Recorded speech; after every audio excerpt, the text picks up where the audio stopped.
Okay, please, Julie, go ahead.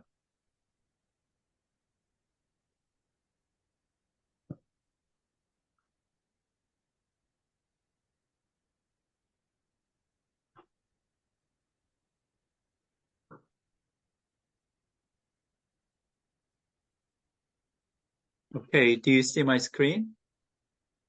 Yes. Okay, thank you. So this will be ITUT Study Group 12, Question 9, Interim Meetings. And the title of Question 19 is Objective and Subjective Method for Evaluating Perceptual Audiovisual Quality in Multimedia and Television Services.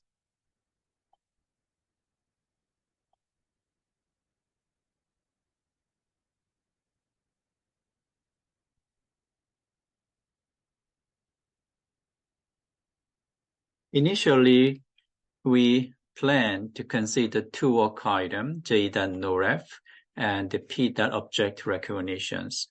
But since we have SG12 meeting in September, last September in Mexico, and I talked with entity people and they said they do not have additional materials for the discussion for this interim meeting because there are only 2 months between the last SG12 meeting and these interim meetings. So main topic today will be J.NOREF.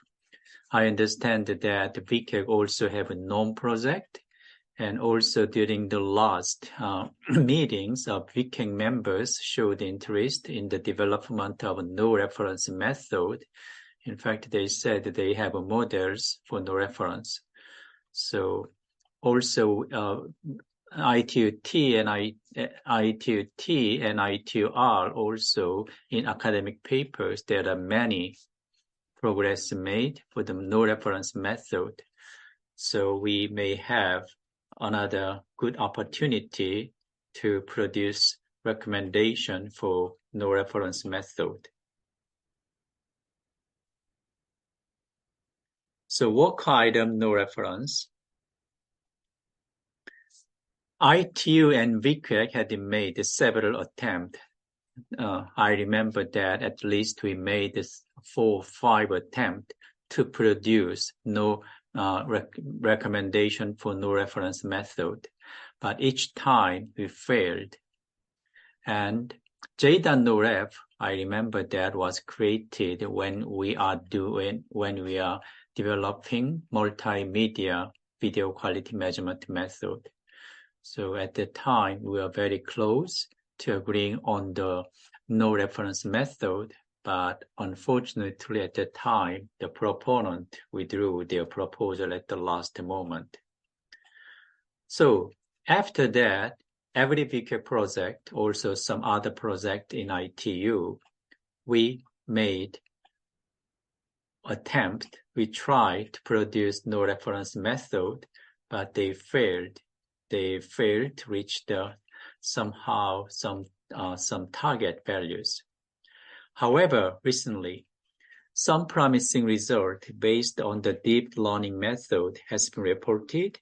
There are hundreds of papers that shows that the no reference method based on the deep learnings, some of them claiming something like 0.8, 0.9, but I think we have to see whether they are consistent or not. And question 19 is a work item J.NOREF, which was created during the multimedia project, something like 15 years ago. On the other hand, to test NR method, we have many advantages compared to the full reference or reduced reference or hybrid method. So for the test plan of NR method, we may use one of VQEG test plan, such as HDTV project as base text. Since we do not need any requirement for the PVS registration or calibration, or we do not need to agree on the bitstream data format, no reference method can be easily evaluated. We just need to agree on some major issues. And main issues include video resolution and display type, and codecs and the bit rates, and how to handle transmission errors, and also model evaluations, how to evaluate models, and source video and data publications, and PBS durations, and proponents and ILGs. Up to hybrid, ITU and VQEG work together to evaluate method, and the result of that effort produced many IT recommendations. And also we need to agree on who will perform subjective tests and schedules. So some of these issues can be easily agreed on, and some of other issues we may take more times. So hopefully, if we can agree on some target values for these main issues, I think we can produce a first draft of test plan based on the, for example, VQEG HDTV project. Just we can take out the NR part, and then we can produce a draft test plan to be considered at the next ITU-T meetings, which will be in April next year. So let's look at the first issues. So let's try to make a decision as much as possible, since there is no any critical issue here. So video resolutions, we can consider UHD and Full HD and HD or lower. Each resolution may require a certain number of tests. So considering limited resources, it depends how many proponents want to contribute in this project. We may consider select 1 or 2 resolutions. So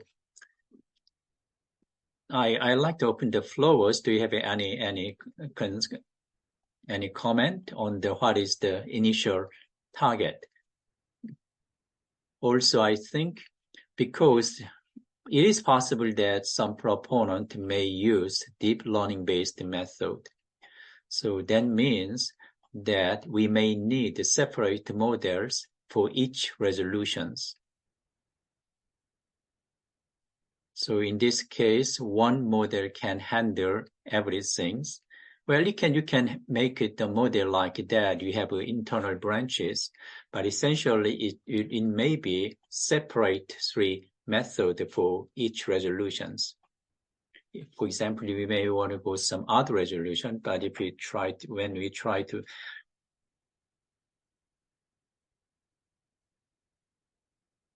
divide too many, I think the work may be too much. So do you have any comments? Which resolution we need to consider?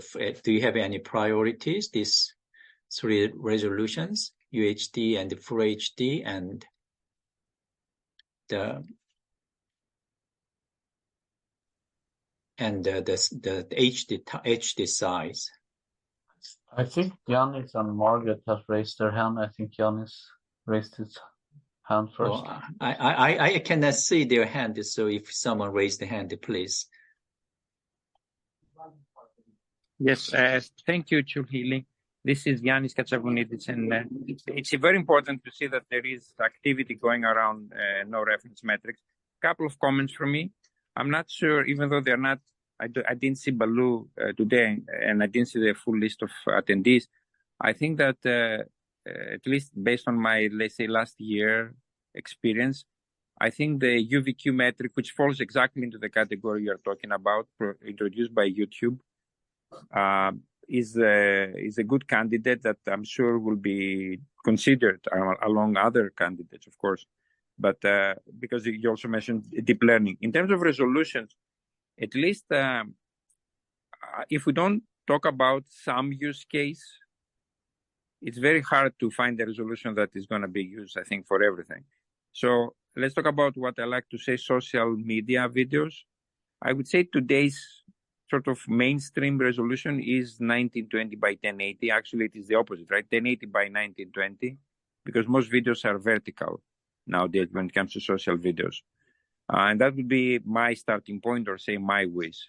And of course, when it comes to, let's say, the type of impairments that could and should be considered, I would call them really the classic camera impairments of a fairly, average device, a mobile phone camera, which includes, of course, some compression and all the other things that you have in a form factor like this. These are my thoughts. Thank you. Yes, I agree with you that the OTTs, such as YouTube, is one of the main applications which needs no reference the monitorings, because in particular in the wireless environment, the quality can change consistently. So I personally think that UHD may have limited application at the moment. So I think Full HD also to the mobile environment, so vertical resolution also I think has the large market demands. Margaret, also you have some comments? I do. Thank you, Shuli. So my opinion is that the full HD, the 1920 by 1080 is the most important. And I would recommend both the vertical and horizontal orientation. The quality assessment, no reference metrics are so inaccurate that the UHD monitors we could cover simply by downsampling to full HD. And that's going to be a minimal error in the quality prediction. So, and likewise, full HD is so much more popular than 720p that I would recommend just putting all the resources there. Yeah, okay. Thank you. Okay, thank you. And any other comments?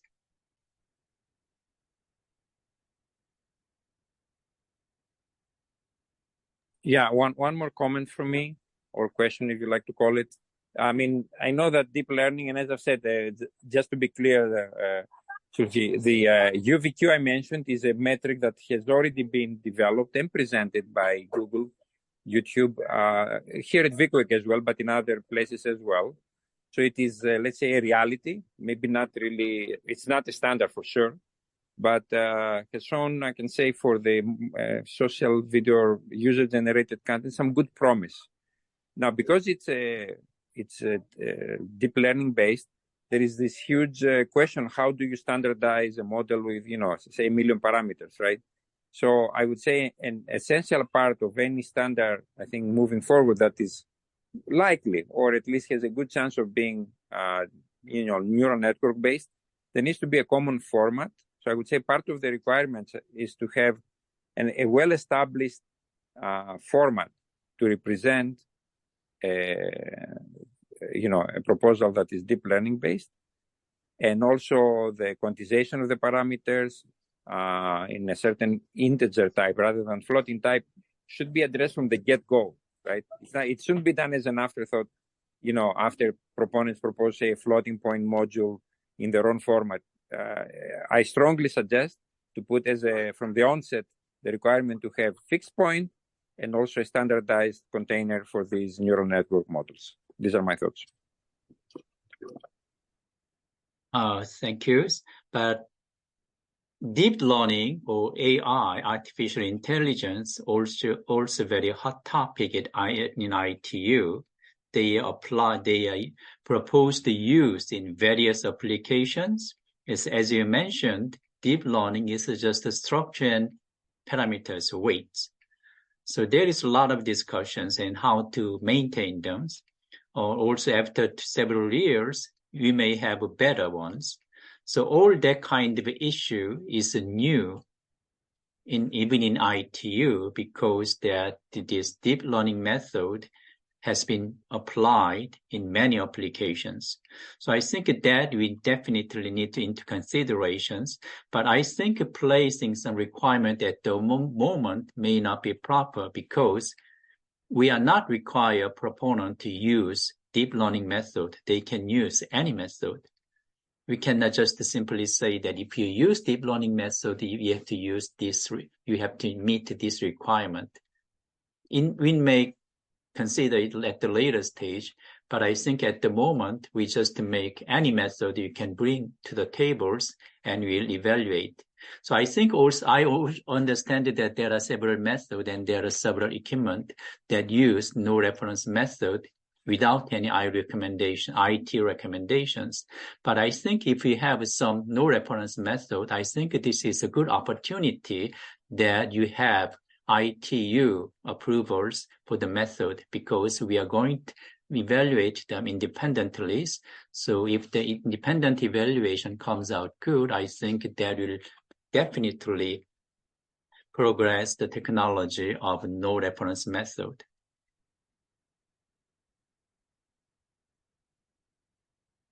Okay, so any other comments? Okay, so at the moment we have we will have gives priorities to the full reference, which covers horizontal and vertical representations.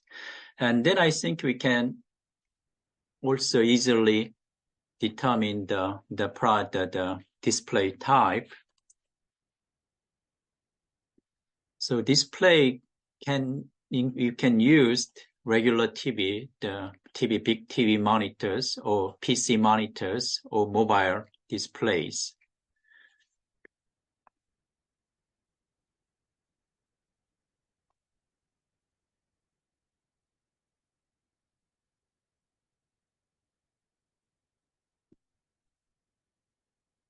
So depending on how many subjective tests, we can have some combinations for this one. And next one, we'll come back to this one later. So once they decide some major issues, then I think we'll find out who will be the proponent who would be interested in ILGs. Or this one. And regarding the performing subjective test, we have somebody raised the hand.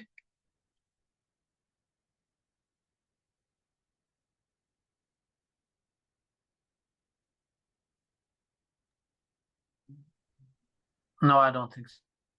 Okay, thank you.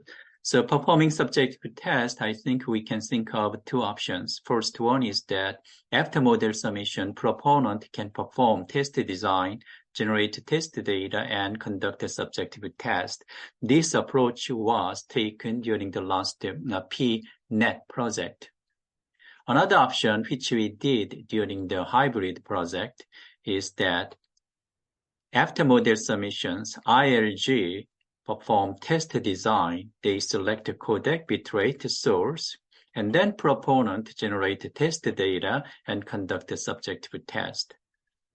So personally, I prefer second option if there is ILG who want to contribute, because this one will make the test more independent and also make the schedule faster.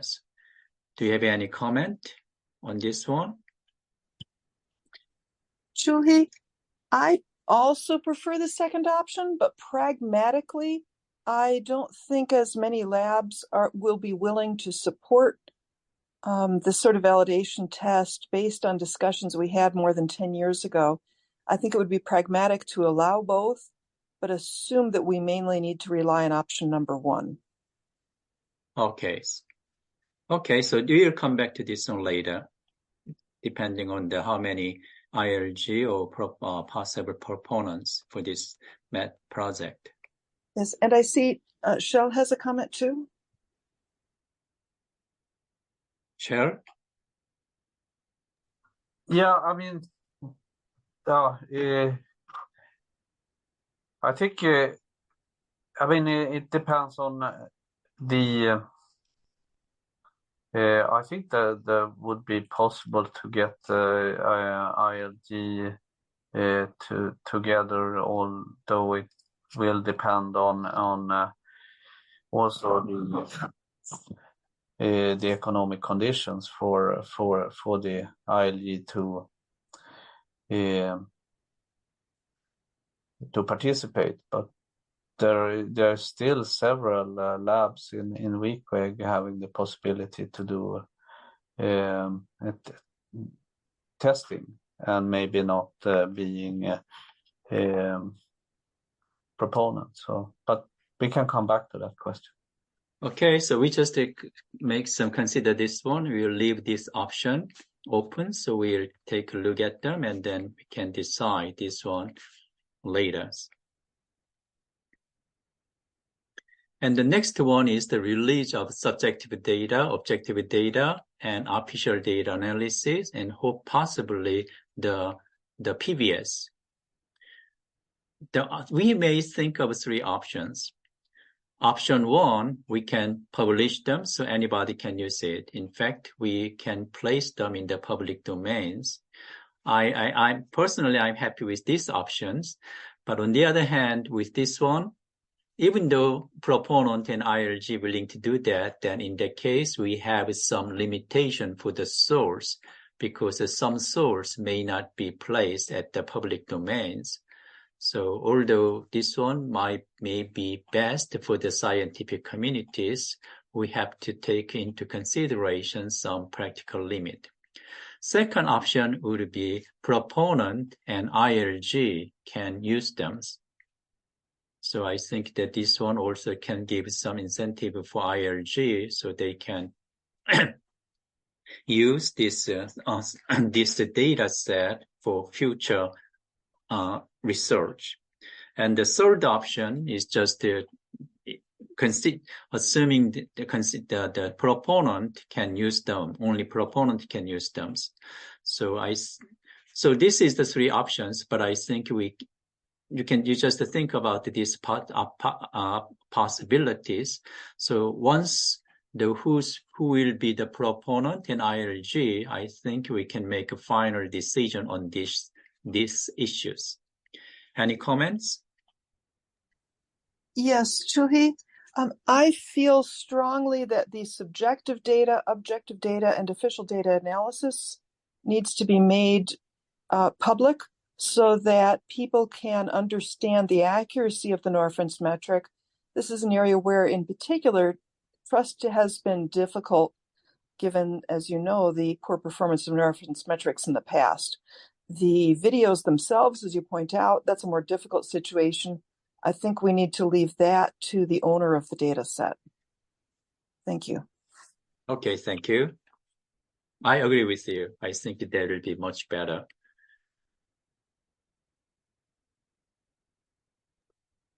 I think Yanis has raised his hand. Oh, yes, please, Yanis. Yeah, so I would plus one to Margaret's point. I think it's going to be of a very, very high value to have the data sets to the extent possible open and public. I think this adds more resources for people who want to do any type of analysis after that, for confidence intervals, for anything else that we can think of. And again, when it comes to the content, unfortunately over there, I think we are all bound to whatever licensing or no, if there is no licensing agreement between the content provider, unfortunately this will have to stay closed, but to the degree possible, I think we should value open content as well. And one last comment is that I think a lot will be decided on the openness or closeness of these, let's say, data sets, on whether one would contribute a license-free or, something that involves IP as a contribution. So I think in general, open source and license-free methods come with equivalently open data sets and everything. On the other hand, my experience is that usually, because somebody has done an investment and want to, recover some of their investment through, either licensing IP or from the data sets themselves. In other words, I feel that the two will go together, right? Is what I think will happen here. But I, in general, side with what Margaret is suggested. Back to you. I think Lucian has raised his hand as well. Yes, please. Hi, I just wanted to add also support for it, but an argument that I would like to bring is that in the past we had tests where we cannot share the data simply because one of the player that built the data set is not available anymore, in the sense that the component doesn't exist or things like that. So we kind of cannot ask to do it now because there's no one to ask for. And and I again fully understand that that the proponents they pay money for it to do the test, so that they may be not so much willing to share it. But just an argument for me is that we are going into sharing more data, let's say community or in general in science. Nowadays, all new European Union project, for example, has to share all the data that they collected.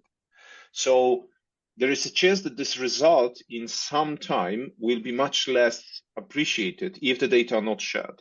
Like the people won't trust it because all the other results around will be with the shared data. So as we know, not necessarily the videos, because it probably will be impossible or very difficult, but at least subjective tests, at least the things that we can share, it can be very beneficial to really start from it.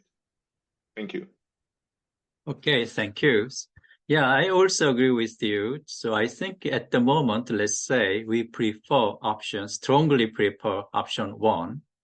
And also for the possible release of all the data set, source and processed video sequence, we'll do our best to use as much as public source video sequence so that they can be released after this test is over.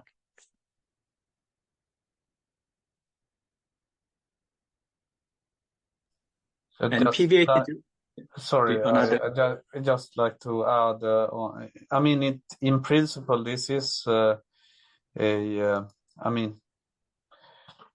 also kind of a cost issue for the project. I mean, if we really want to go for the option 1, it could be part of the project to, as you say, use the open source sequence that are available, and if they are not available, you produce open source video for the project.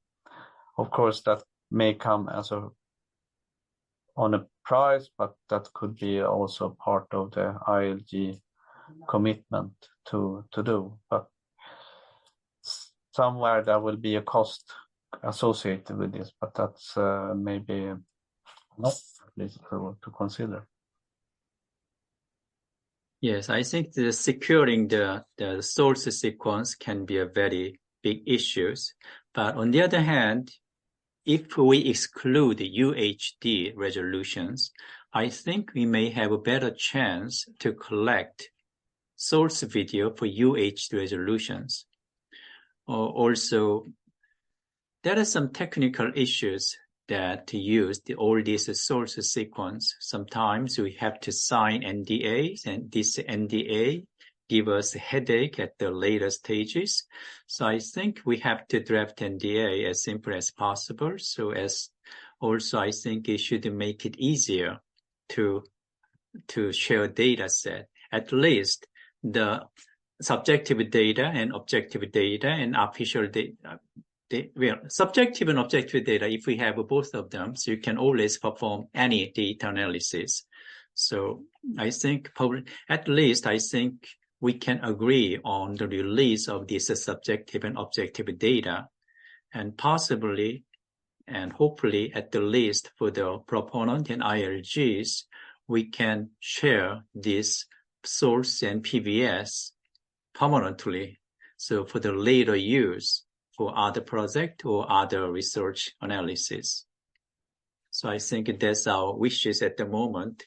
But as I said, if we just to limit ourselves to using just the public source sequence, that we may not have enough source sequence, but we'll come back to this one later, how much source we have for this project.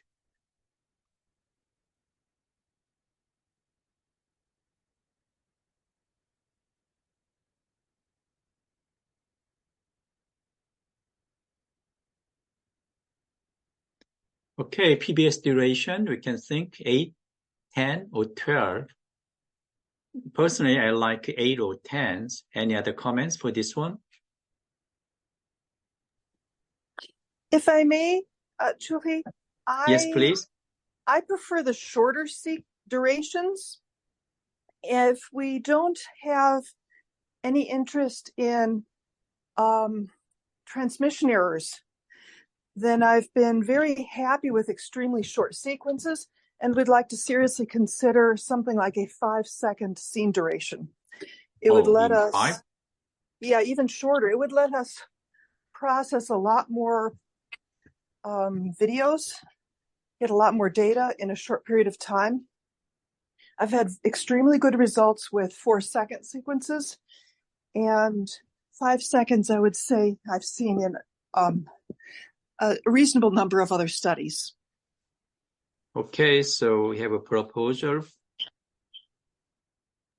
And actually, I was about to say the same thing, but you beat me to it, Margaret. I would say the times of 10-second PVS may be, I don't want to say gone, right?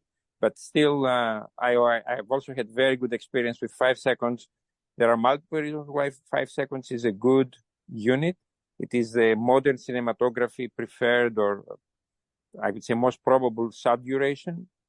Because the moment you go into something that's longer, in other words, there is a high chance you're going to have a scene cut in between. Content in general becomes shorter and shorter, especially with the short form video that is emerging now, and it is becoming more and more popular. So I would say we should try to not just follow the trend, but also the science. And I think for all the reasons that Margaret mentioned, 5 seconds would be a very, very good choice. Yes, also then it means in this project, we do not consider transmission error, just compression errors. Is it okay? I personally, it's fine with me. Yeah, I mean, as you know, the majority of video at this point all over the world is not done over the air, right? And the preferred protocol, which is HTTP, makes sure that you have other impairments, stalling, primarily rebufferings, but not good old, green blocks and transmission errors. No, here transmission error means just the freezing, stallings, nothing else. Okay, again, freezing and stalling is something that I'm really open to this group's opinions. I think it is a different beast in itself, as if you ask me. So, because there is a very, it's not like stallings happen all the time. Stalling is an event that happens, fortunately, increasingly rarely. There are studies that show that now maybe every 1 hour you have perhaps one such event. Networks become better and better. So it is almost like you want to study two things. You want to study the non-stalling, no reference metric, but you also want to have a very separate and very targeted one that will include specifically the stallings.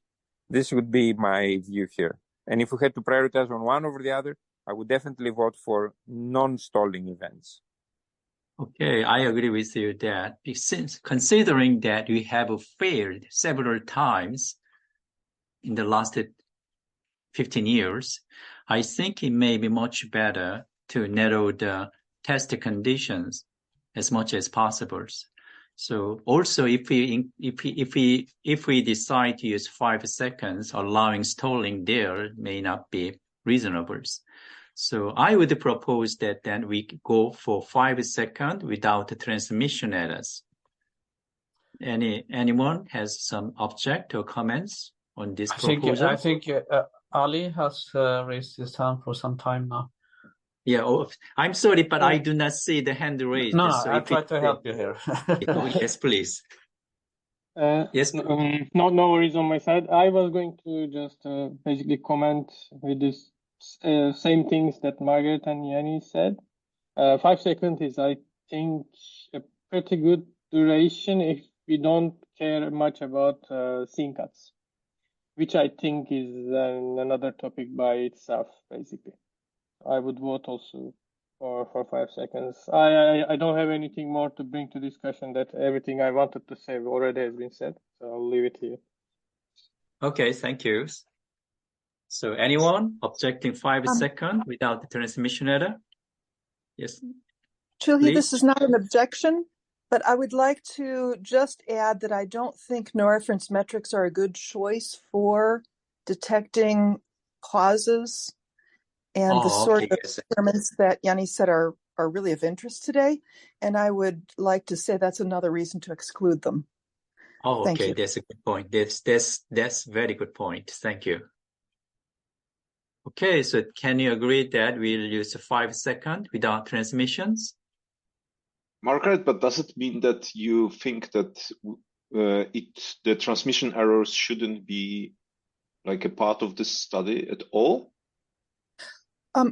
Correct. I think that given the trouble we've had getting a reliable no reference metric that everyone can trust, that transmission errors should be completely eliminated until we have a first generation no reference metric that everyone can say, yes, this is trustworthy, people can use that. And after that has been accomplished, then consider transmission errors. Okay, thank you. Yeah, I agree with you, Margaret. I think that's a very good approach, which we should not try to hide at this moment. Yeah, and also there is the pragmatic issue, right? How do you represent a stall? Do you just play the same frame 10 times, whatever the duration of the stall? Do you provide sideband information the way that Peanuts, for example, worked? I think keep it simple and provide just YUV frames and make a detection on the quality of that is really the best interface we can hope for right now. Any stalling would require some kind of mechanism to convey, oh, this is a stalling, or as I've said, produce frozen frames for whatever, 1, 2, 3 seconds, which is very impractical. So for all these reasons, no stalling. Okay, thank you very much. Very convincing argument. Any other comments? I have a question, but we eliminate stallings, but do we consider a situation where we change the quality within a single scene, like adaptive streaming can do? Or we consider always constant, more or less constant quality within this 5 seconds? Within 5 seconds, usually that's the size of a gap. Probably you do not have any adaptation, right? So for exactly the same reason, I think it's best to keep quote unquote constant or whatever an encoder produces in this one gap. Okay, so that, and this is again, I understand with in line with what Margaret said, start it simple. Yeah, so those known reference metrics, they will have more or less constant quality for a single PVS that lasts around 5 seconds. In my opinion, this is very, very good idea for the experiment design. Like, don't make it too complicated.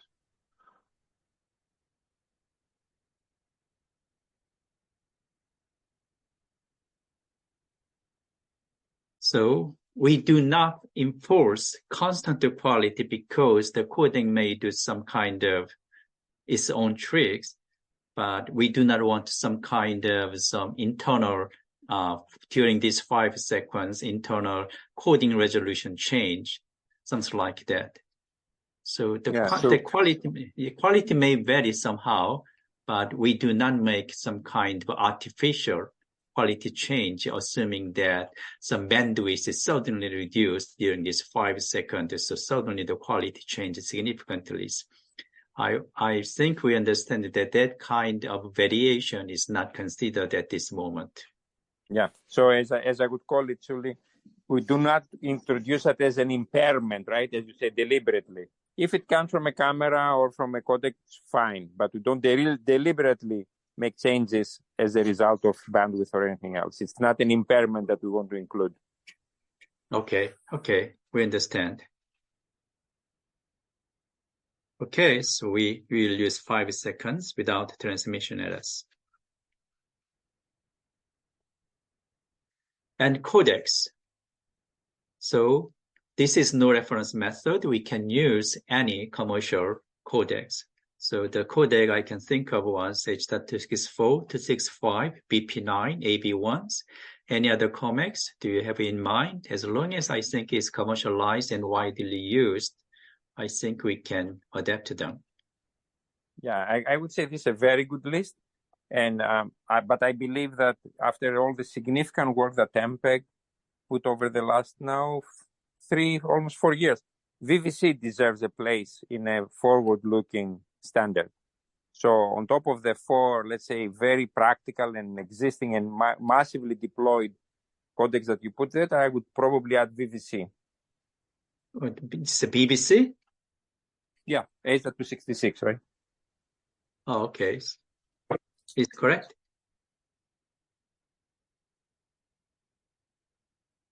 So how about No, this? no.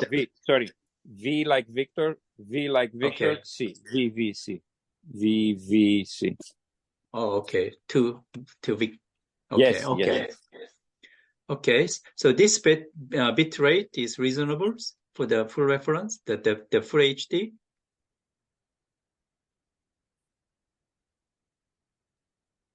It looks good to me. Here we have comments from myself, Alexander Ake, and Shell. Okay, yes, and please. Mine is, I think we should eliminate the UHD bit rates since we've eliminated the UHD monitor. And yes, but we are just using this one at the moment. Okay. For HD.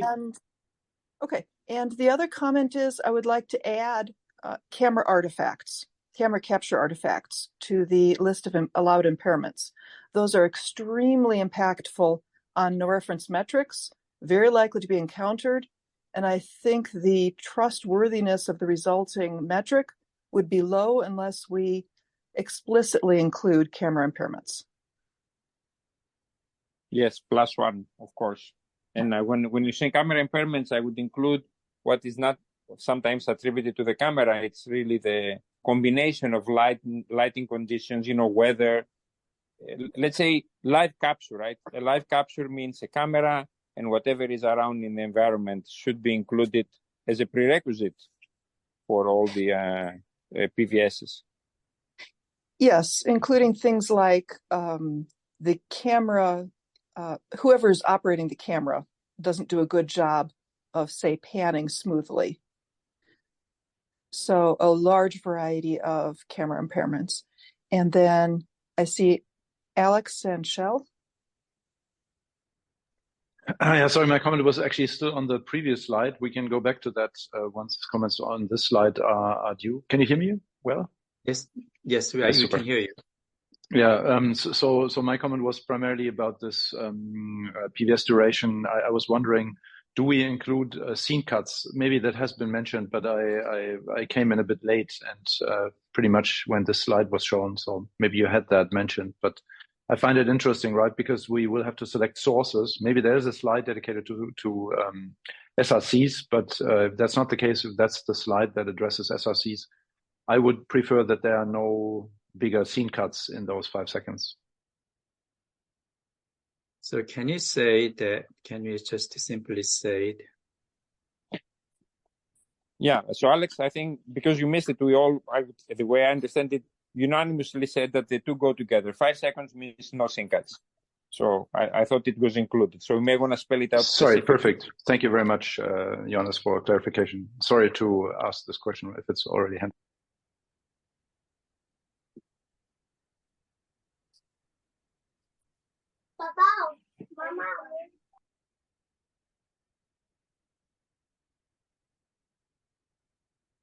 So no sync cut is allowed.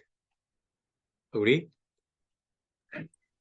Yeah, and again, we can say no sync cut allowed or no recommended, right? Because if someone does make it and there is a sync cut, no, I mean, again, let's keep it simple, right? We all agreed on this principle. Keep it simple means you just take your camera, you shoot for 5 seconds, and that's it. And it's impossible to have a sync cut if you use your camera, by the way.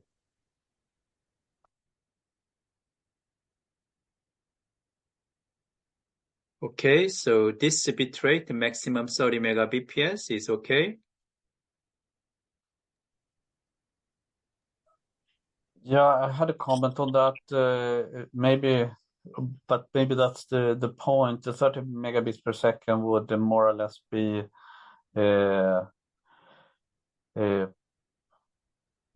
excellent quality with these codecs,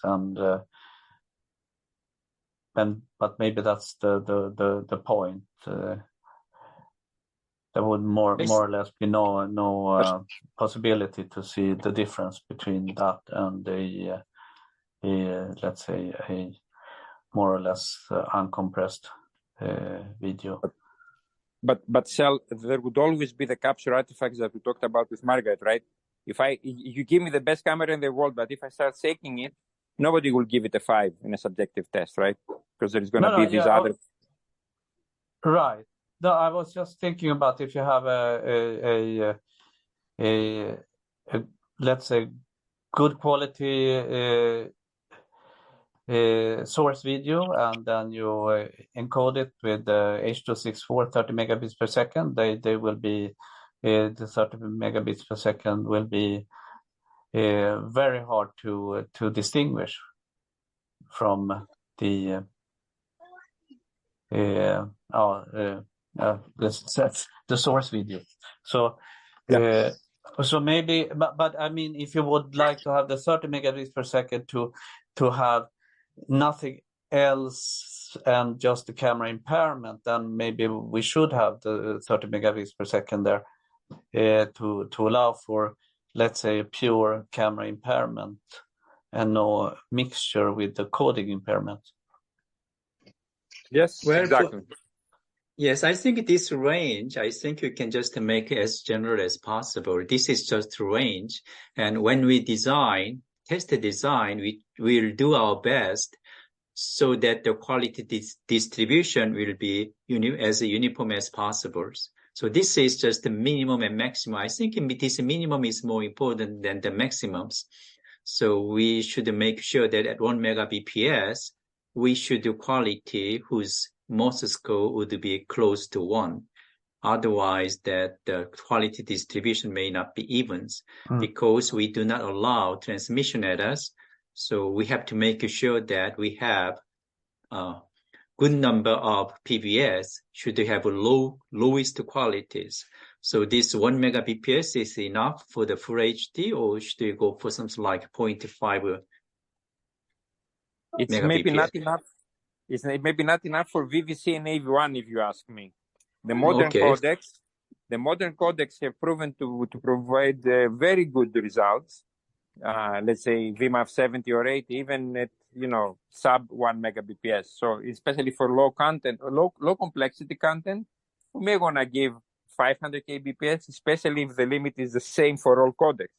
Otherwise, we need to say 1 megabit for H.264, I don't know, 0.6 for HEVC, 0.4 for. Again, if we want to keep it simple, we can say, okay, we're going to study down to 500 kbps, and that will give us more flexibility to achieve lower qualities. Well, we can just say 0.1, 100K. Yeah, again, this would allow us, in particular for content that is simple, the ability to cover the range of qualities, right? So yes. Yes.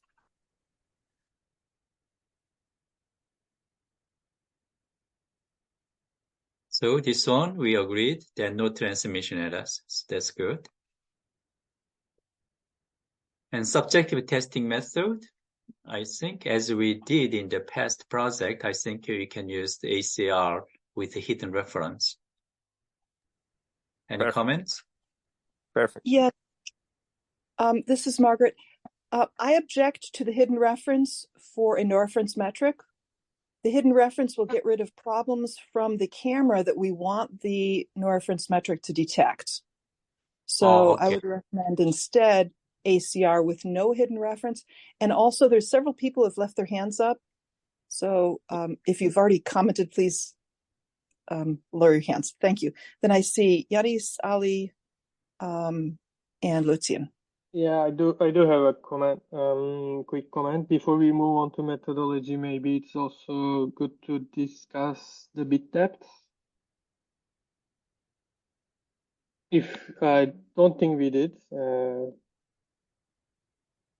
is all the content will be 8-bit or 10-bit is allowed, or a mixture of those? No, I think the bit rate, we don't want to pose any restrictions. This is no reference. Okay, but I meant bit depth. So you can bring in 8-bit, 10-bit, 12-bit, or port 2 or port 0s. You can bring in anything. Okay, understood.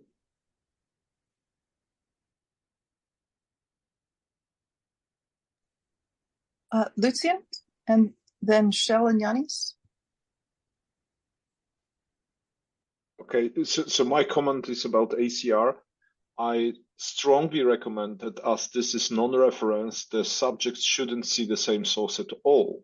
Not only the hidden reference, but like each source should be shown just once to one subject.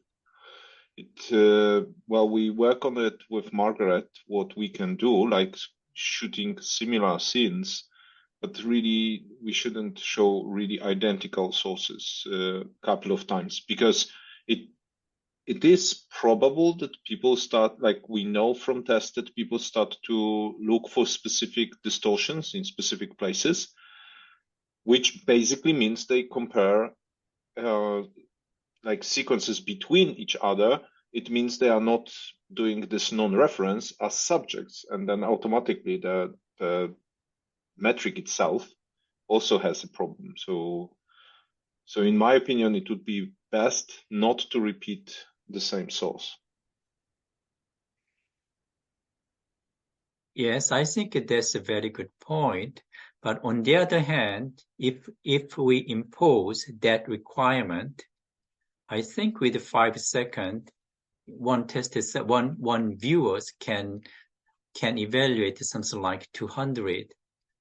So 200 different source, it can be very challenging to find such a source sequence for each person and process them. But I think I'd like to hear other members for these proposals.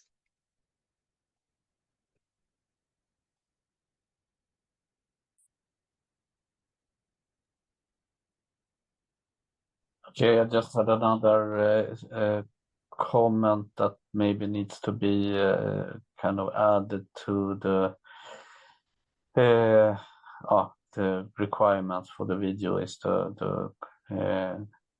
I guess we were talking about color space like 709 for these videos.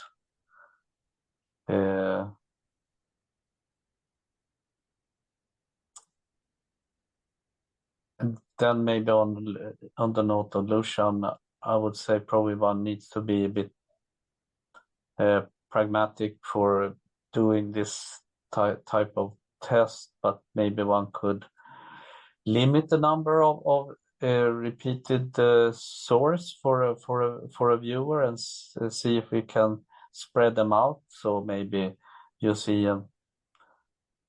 2 or 3 times, or maybe 4 times in a session, and then maybe if they are spread out, maybe the negative effect is not that great because I've had a lot of other videos in between.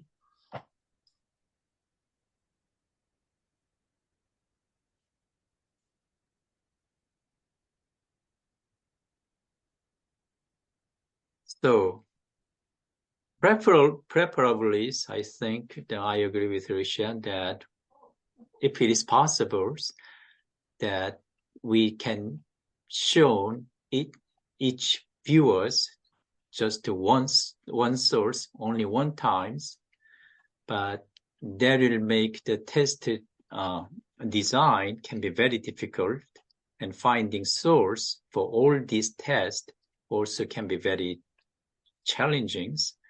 So, but still, I think if it is possible, we can consider this one. Another possibility is, as the Cheryl commented, that we can limit the maximum number of repetitions, something like 2 or 3 or 4. And then also we try to spread them as much as possible, as much as possible. There's another possibilities. I see comments from Yanis and then myself. Yes, please. Yeah, so very quickly, Margaret, I want to be very clear, right? Because I think there is some confusion. The word hidden reference, when it comes to, camera produced, means truly what the camera produced in the quality of the capture. So I would say, and this specifically talks about codec and bit rates, obviously, right? So when we are producing, let's say we have a source captured by a phone, that is our hidden reference that, in my opinion, should be shown, because that will allow us to understand how much of the impairment is from the capture, because again, the hidden reference has only the capture impairment versus what is introduced by the codec. So I'm trying to understand the objection about not using hidden reference. This is not the case where the hidden reference is pristine.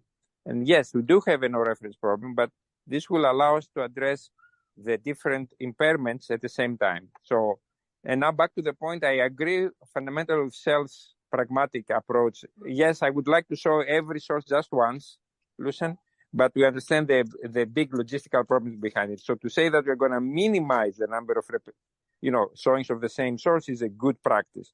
So in summary, I would say ACR-HR, because again, the hidden reference is an impaired reference. It's not a pristine reference. With a limited number of showings is my suggestion. Thank you. Okay, so this one can be some. Yes, please. If I may go next, I believe P910, I'd have to look, but certainly the implication is if you say the subjective test method is ACR-HR, that the hidden reference ratings will be removed, subtracted from the ratings of all other sequences with that source. So I would rather phrase this as we encourage the reference be an impairment in the test, not that we're using ACR with hidden reference. Oh, sorry, if I may jump, I did not know this, Dale. I totally get it now, Margaret. Sorry, I wasn't aware that the term implies subtraction. Sorry. It does, yeah. So on the tests, I agree with Lucian, but my preferred phrasing would be we want some data sets that have no repetition at all, and we want other data sets to minimize the number of times each scene is seen by the subject. And I think that would be a reasonable compromise, that people who are not able to obtain a large number of source could minimize the repetition. And by requiring some data sets to have no repetition, which I think is definitely possible, then this would address Lucian's concern. Thank you. And then I say Lucian has raised his hand again.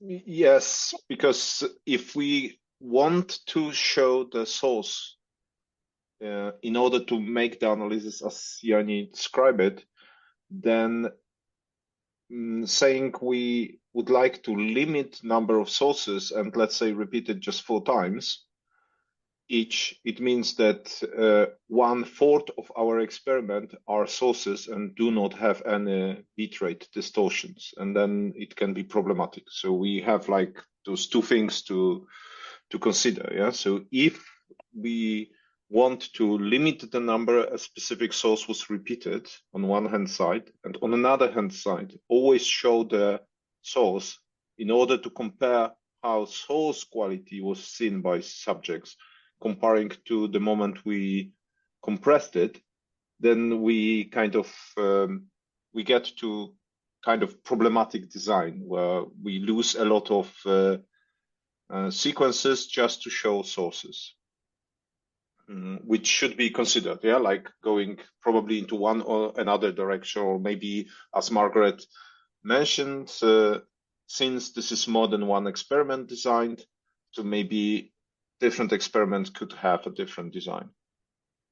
But just one more comment, if we go with this solution that different experiments could different designs, I would be very much in favor. It's very interesting for me, very interesting data. On the other hand, it's interesting what happens if some non-reference metrics works well for experiments where the sources were repeated a couple of times, but not so well on sources not repeated. This would be interesting.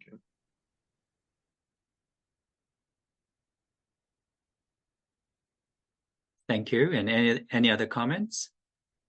I see Alex and then Ludo. Yes, please. Yeah, thank you. So I think then it would probably be good if the same lab was running two different types of experiment, right? And then multiple labs were doing that, because otherwise I'm not sure whether we will be systematic enough to have a good means for identifying cross-lab influences versus test type influences, right?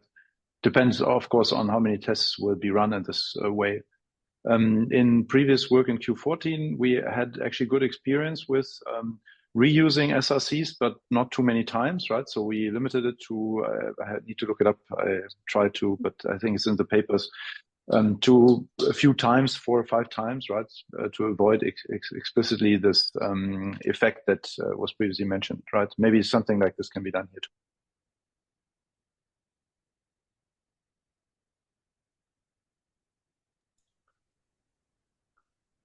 Yes. You? That's it. That was my comment. Yes, thank you. So Ludos? Yeah, thank you. I think one thing that would be nice to clarify is the term source and scene. I assume that if you got a scene that lasts 15 seconds, you can cut it in 3 and make it 3 sources, right? That could be one way to augment your number of individual sources. And I do agree. I do concur that having ideally a limited number of presentation of the same source would be nice. So maybe a block. If you've got different sessions or different blocks in your test, maybe you can structure it so that you have only one source per block or something like this, with a pause in between. Okay, thank you. Okay, thank you. Well, we have almost used our time, so I just use another 5 minutes to just review the next one. So I think these issues, tentatively we agreed on using ACR regarding how many repetition do we allow for the same source. I think we'll continue discussion on that topics. So model evaluation, we can use RMSE, and also we can include the pure correlations. Also, we need to decide how to aggregate the data set. If we want to have some certain number of how many tests we have, I think we can discuss on this one later. So this one may take some time. And another one is the model type in the recommendations. This is no reference model. So technically, we are talking about just one model. But right now, we are just considering the full reference. So I think we can just, at this moment, we can just allow just one model. We can require one model handle both the vertical and horizontal full HD resolutions. Any comment on this one? Do you want some? Do we need, if one use deep learning based method, do we allow separate model for them? That kind of distinctions. If there is some huge difference, then. Chulhi, this is Margaret. I have a couple quick comments. One is, you have a lot more interesting topics to discuss. Would it be possible to arrange a second session to discuss this topic? We could reasonably take time on Friday, though I don't know how well attended that would be, or possibly schedule another such meeting in a couple months. But in response to the specific question you asked, I would recommend one model, but seriously give consideration to planning to combine different no-reference models as part of the evaluation process. For other types of models, I think that's less appealing, but given the nature of no-reference models, I think that might be very, very advantageous for us to do, that we might find 2 or more models that really complement each other nicely. Thank you. Thank you. No, I think this one model means when I wrote down this one, we need one model for example, UHD, one model for full HD, one model for HD, something like that. So allowing multiple model, I think it would be fine if they are in the same categories, statistically equivalent. I have no problems. We have a multiple model because this is no reference. As you said, they may complement each other's. And also, I think there are some other advantages having equally performing method, multiple method. Okay, so I think since we are just considering full HD with the vertical or horizontal, I think proponent will need to present single models that handle both vertical and horizontals. So the next one is this kind of tentative schedules. What is the reasonable date for the test plan? Once we agreed on all of these topics, I think half of them we agreed on, then I think we can finalize test plan sometimes. Maybe we can have some discussion on the April SG12 meetings. And when is the next VQEG meetings during which you can have one interim meetings? Is July or June? So we haven't chosen the exact dates, but it's likely to be May or June. May or June. Oh, okay. So also, I think another possibility is that we can arrange another Q19 interim meetings after 2 months. Then we can discuss all these final details. And then we can discuss it during the next SG meeting and maybe hopefully finalize them at the next VQEG meetings. We'll have Q19 interim meeting and finalize the test plan. And at that time, then we can give a month or two to make a announcement for proponent. And then we have some model submissions.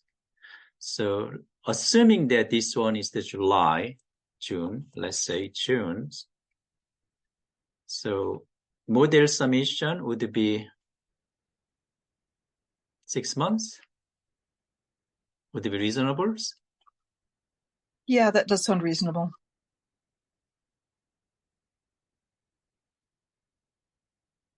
And test design, if ILG is involved, they can start immediately. If not, it should be something like +8. Test design should take some too long. Let's say 1 month. And we'll give 2 months for the data. And then another 2 months for the objective data solutions. And final report, 1 year. Hopefully. Something like this. This is tentative, it's not finalized. So let's go back to the first one, this which is also important. So any proponent, potential proponent who participate in this project and ILGs. And I think this one is kind of related to, yes.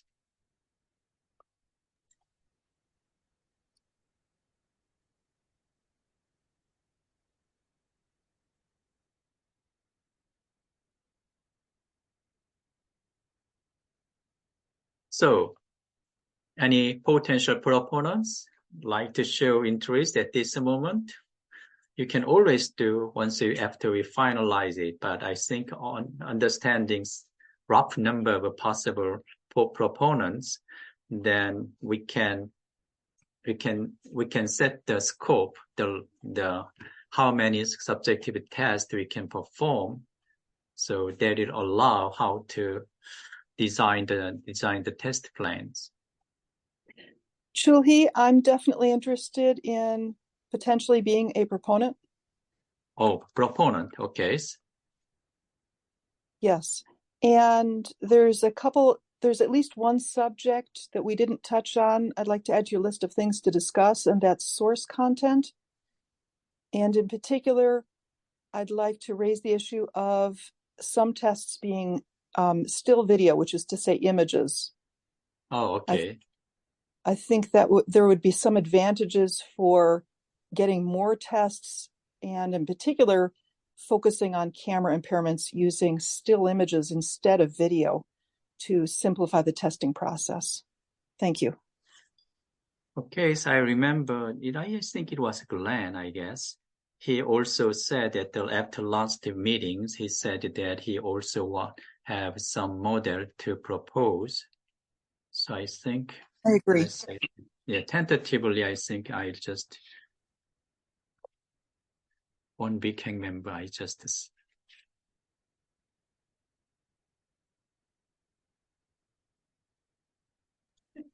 I mean, know it's only tentative. Yeah, this but is really you can tentative. We'll just so you can add TU Ilmenau as well. But yeah, to be considered. My dear direct colleagues who would normally be involved, they left a bit earlier on vacation, so I cannot consult with them. But it doesn't harm. I mean, we can delete it later on anyway. Okay. And my apologies, there is a little bit of background noise. Even though I'm not affiliated with YouTube or Google, I believe that UVQ would be definitely a proponent, and I will make sure that I talk to them before. Of course, I don't want to commit Google for it, So but this I is tentative, yes, tentative. Yeah. Tentative. This is potential, no commitment at the moment. Yeah, and again, it doesn't come from me, right? All I'm saying is that after I talk to Balu, I'm sure that there will be great interest to be a proponent. Thank you. So this is correct spelling, UVQ? No, that will be UVQ instead of Y. That will be U. That's correct. And Julie, can you add Ilmenau behind TU? Because, I mean, there are many TUs in Germany. Okay. Could you spell it? ILLU? No, it's our university, TU Ilmenau. Sorry, I thought you knew how it's spelled. I can put it to the chat. Okay.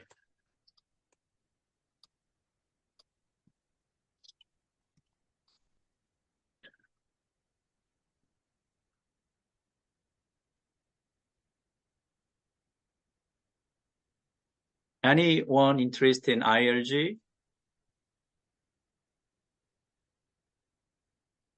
Yeah, you can always join any times. So I think we have to put RISE there. I mean, we can be interested in that.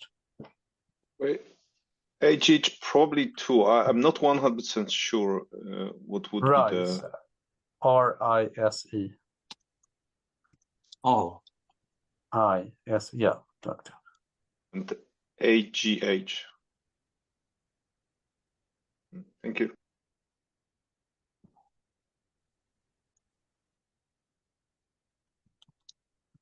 okay. So I think we have to close these Q19 sessions.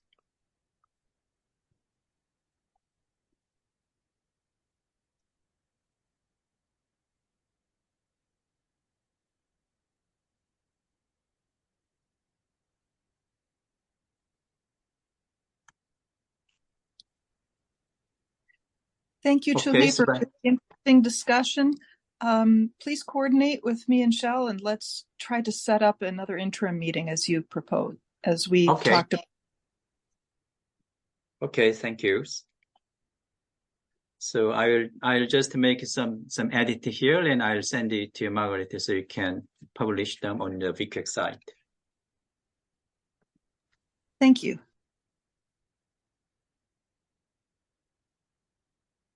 Okay, so let's move to ILG ABQA. We just have 15 minutes. So this is the same stuff from last ones. So ILG, ITOR, Working Party 6C, they have several work items. This work item is proposed to develop recommendations. So in the video sessions, we have the revisions, ITOR BT1662, General Reference Chain and Management of Post-Processing Headroom for Program Essence in Large Screen Digital Imaginary Applications. This one is another revisions to BT1666, user requirement for large screen digital imaginary applications, intended for presentation in a theoretical environment.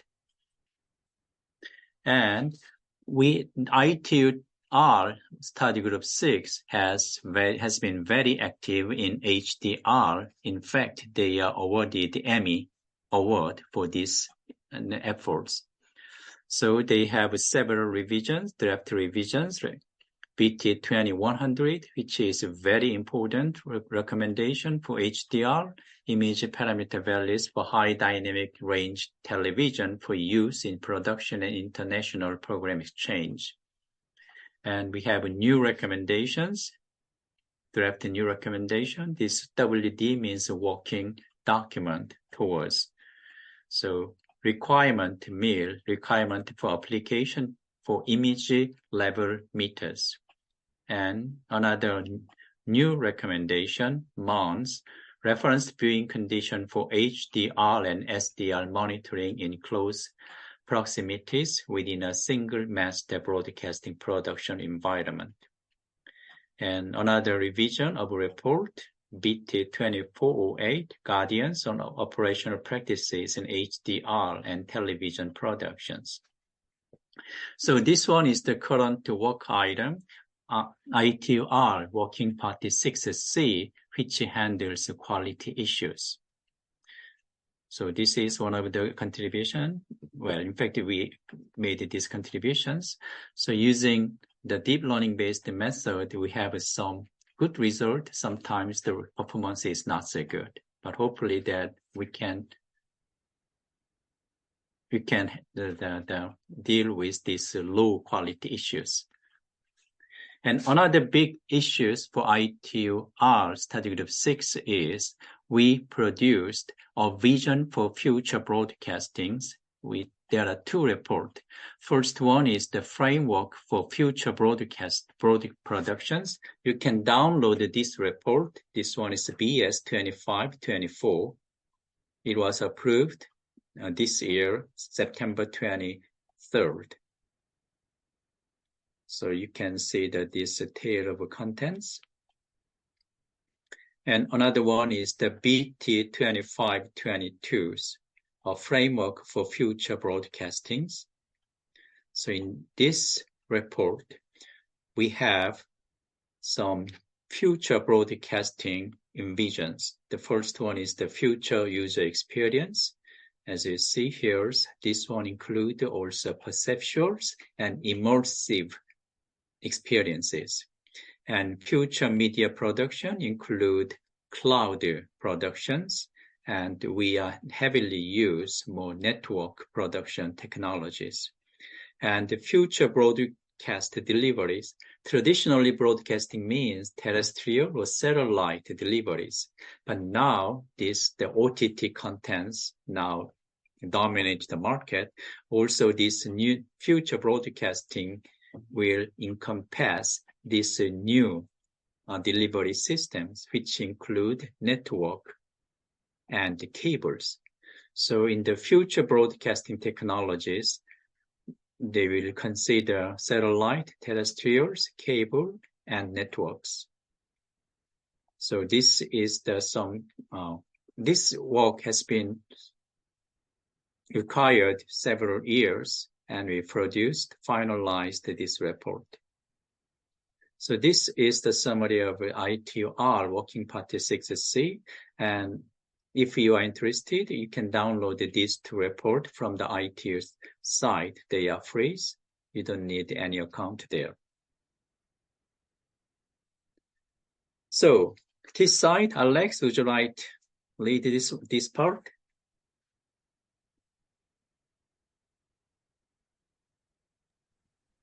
Yes, I can do this. I would be happy if you could, however, address the Q19 part, please. Yes, Julie, yes, right? I can do that. That's your question, yeah. Okay, so then let's move to question 7. That's Ludo Malfe. He's also here. Maybe he wants to say something about it. You can correct me if I say something wrong, or you can also present this in principle. So yeah, this is about methodologies, tools, and test plans for subjective testing. And there's a traditional focus on speech quality, and there's this P835 ref. Basically, when there is noise suppression included, then there is PINT VR. That's for interactive virtual reality applications. That's an interesting one because it's a bit similar to question 14 activity, which we'll come to a bit later.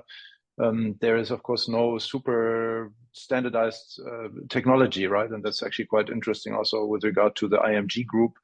So how do we address this in VQEG as well in the future when the technology is not as stable yet that, generalization is so easily possible as it is for video streaming, for example, or the J.NoRef that we just discussed. Martin posted something. Then next one is using physiology data to in the context of speech quality, and then there's how do you do tests outside of the lab. Ludo, any additions or comments where you want to specifically mention something? Doesn't seem to be the case. So, yes, okay, please, Ludo. No, I think that's fine. I also would like to add that there's pre-CrowdV, which is dedicated for crowdsourcing of P910 and so on applications. Right. Yeah, we should add that. Actually, let's take note of this. Let's add p-CrowdV. That's missing in our list. Sorry about that. Yeah, good point. Okay, I just copied this one from the ITU site, but I'll check again and make this. Yeah, no problem. I noted this as well. It's also on me. Okay, please next slide, actually. Then that's the classic Q9, right, where the Polka speech quality measurement has been standardized. So Jens Berger is the co-rapporteur. We know him. Most of you here know him also as well. So yeah, it's perceptual methods and guidelines for voice and audio quality measurements. And there's this SAMD, which is how do you assess the multidimensionality of audio-related degradations, speech-related degradations, and how can you individually predict these dimensions so that you have a better representation of how a person would dissect the degradations that are perceived, basically, right? And then the P.TCA is the technical counterpart, where it's more about what causes a specific effect. So it's to identify root causes for quality degradations. Yeah, since this is speech and via VQEG, I think we can go to the next one, but it's of course very interesting also in terms of methods. Then next one, please. I think it's one further on. Yeah, 13. That's on more general aspects of QE and QS and performance requirements. And there's this new work item on PSMAR, which is of some relevance also to VQEG, of course. So subjective test for evaluating the user experience for mobile AR applications. And the comment that I previously made about VR probably applies here too. Is the how generalizable are the technologies yet? And we see that also in the IMG group that we try to figure out which tools to be used. But of course, what's interesting here is the test method may be a bit separated, and that's also what applies to IMG. There we are now focusing primarily on the test method, right? And that's there you can maybe be a bit more unifying, let's say, than, for example, with regard to an objective method where it's more technology oriented, most likely. Okay, next slide, please. Yeah, then comes Q14. There's quite a list of work items which we still have open. So you know that from Q14 we have quite successfully collaborated with the AVHD project with Silvio Bora and Shahid Sati being the leads from the VQEG side, and we have standardized this P1204 standards, and still open are the P1204. I didn't see there's a slight bug. I will update this slide. There's one bug in the .1. So the .1 and .2, there are these mode 1 and mode 2 kind of approaches for for video quality assessment parametrics. So you just use what's available from player info. So what's the bitrate, what's the frame rate, and maybe some further things that are directly available from some API from whatever YouTube or the like. And then you try to convert that to some quality estimation. So these two standards currently don't exist yet. So the only standards existing are .3, .4, and .5, as most of you probably know. And so we have that still open because we have not completely given up on thinking that the test results we obtained could also be leading to these standards there. We also have candidates, so it's not completely buried. So then PBQCG, I will come to that in a bit more detail. That's on cloud gaming services. Then P.Mosquito, you can merge that with PNUTS phase 3, which is 2 bullet points further down. So that's basically about this long-term integration for quality. And then you have this, I unfortunately don't have a picture here, but if you remember, we have this kind of, in Q14, we have this approach that we separately handle the short-term quality aspects, which has also just previously been discussed on the j.noref, where you basically assume that you don't have any scene cuts, etc., or not big changes, and then you integrate the quality of such short video output into some more holistic session quality estimate. And that's handled in this according to this architecture in the standard. I put it here to the chat, P1203.3, but now for this P1204.x standards, we are considering, can we replace the 3.3 integration module by something better, right? And that's something where I really would be happy to possibly collaborate with some people here in the group. And then comes this codec extension. I will also show a bit more details about this in a second. And then this PSDR OQMXR, sorry, that doesn't pass so well via the tongue. That's some, how do you model quality for XR services? Can you go to the next slide, please? So, sorry, okay, it's not the version that I sent you, right? Okay, it doesn't matter. Then please go back to the previous one. That doesn't matter, actually. Then I say a few more words orally. So this PBQCG, there we have an active and a passive. There we test tools which can be based, that can be used in the underlying tests. So which cloud testing tools could be used there? And in the passive one, it's pure the pure viewing and listening kind of component that's being tested, and their tests have been concluded or mostly concluded, and we're currently writing on the report. And it's a nice group that is nicely extended beyond the Q14 participants, the usual suspects, so to speak. It would be actually quite good if we could get a similar approach run also for other of our Q14 projects with a bit more activity coming from VQEG. That would be really awesome. Okay, thank you, Chohi, for that. I appreciate it. Yeah, so if you go one further, so I was actually jumping a bit. If you go one further, perfect. That's the PBQCG. This one, next one. No, this one, perfect. Exactly this one. No, sorry, we have delay. The PBQCG, this one, yeah, that's it. I don't see the page number, unfortunately. So, okay, so yeah, I spoke about the active and passive, and so if you guys are interested in cloud gaming, please contact us, David Linderow and or me about this work item. That would be great. So it's about parametric models, right? So we're looking as the baseline, we're looking into P1204.3, Theo Ilmenau's bitstream based model, and we have already an extension there.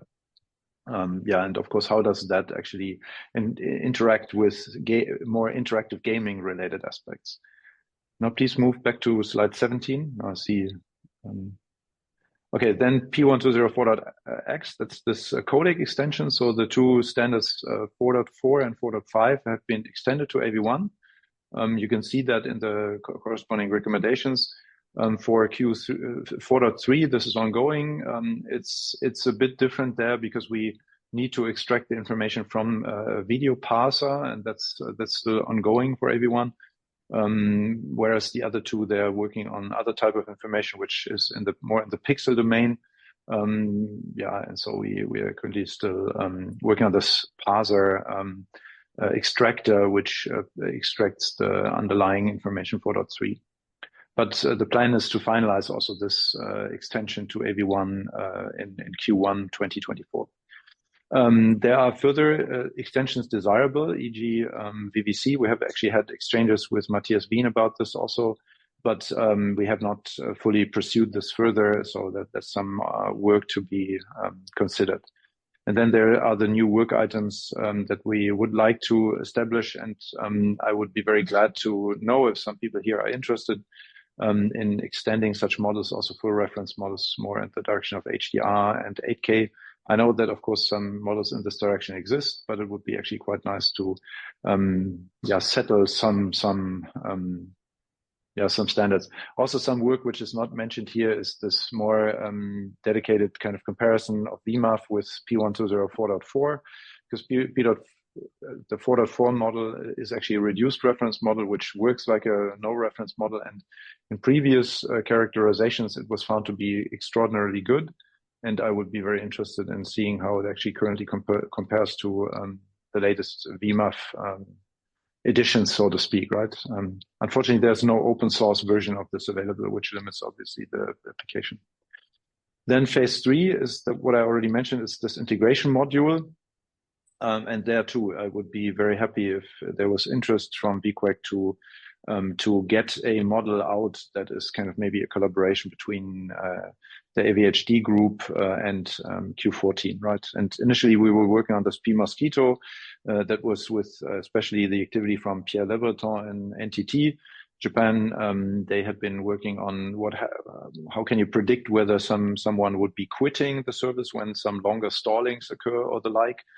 But unfortunately, this work has also stalled a bit, and so we are not currently pursuing it because there's too little interest, and maybe it's also a bit academic, right? And probably the providers, the video platform providers, they anyways have such data available on when are people quitting, right? It would be very interesting to have more information from them about this. Okay. Please move to slide number 19. 18, we already had that, and then we're done. That's this XR services work, and their same comment as earlier. The technology is a little bit unsettled, or unsettled. That's the wrong word. I'm not English on my mother tongue. It's not yet perfectly fixed what technology is going to be considered there. So it is a started activity in collaboration also with Q10 and IMG, and we are very interested in hearing insights also from the IMG group about this. Please, next slide. I think that's now question 19, page 20. Yes, please, Chuhi. Okay, thank you. So question 19 currently have 4 work items. J.NoRef, we just discussed about it, and J.Source video quality, and the J.Q UHD. Well, these two also can be viewed special no reference method. Source VQ means that at the end, we try to measure source quality. Some source may not be good, and also QUHD. In many cases, the quality between the QHD and UHD, the UHD and the Full HD is not that much. So how can we distinguish between these two? So this one is another special area of no reference method. So hopefully, if we can come up with a successful result from this no reference method, I think we may have some new solution for these 2 items, J.Source VQ and J.Q UHD. And next one is P. Object recognitions.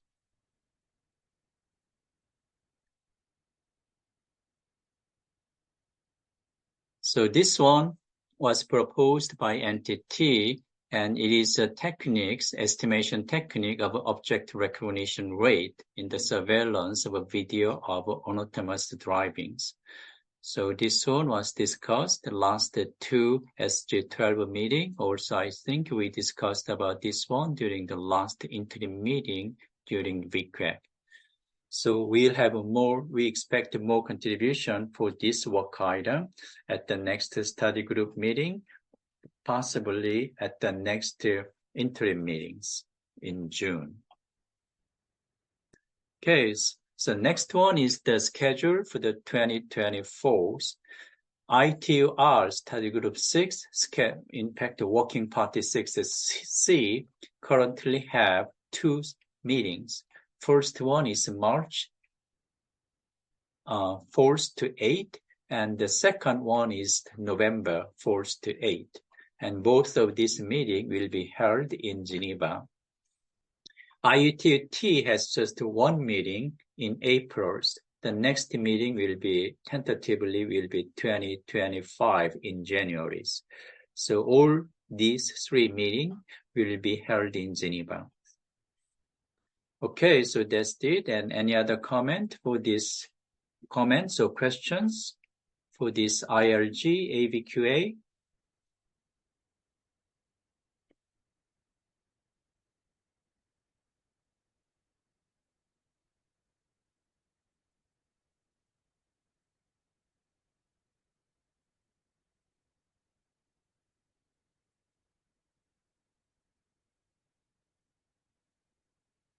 I saw Mr. Andy Quested, who is the chairman of Working Party 6C. I saw his name in the participant, but I don't see him now. Okay. Any comments or questions for these 2 study groups?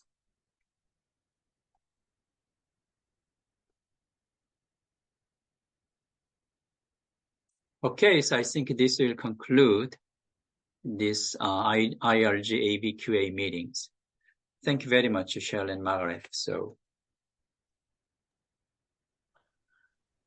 thank you, Julie. Thank you, Alex, and for giving this overview. I think we have now Sam on the agenda, so we'll leave it over to them. Okay, so hello. We start some session where we have interesting presentations about tools, about different experiment designs and comparing different scales or methods, how to do the experiments. So all this is very, very much relevant to SAM itself. Ioannis, I know that you have this idea to share with SAM.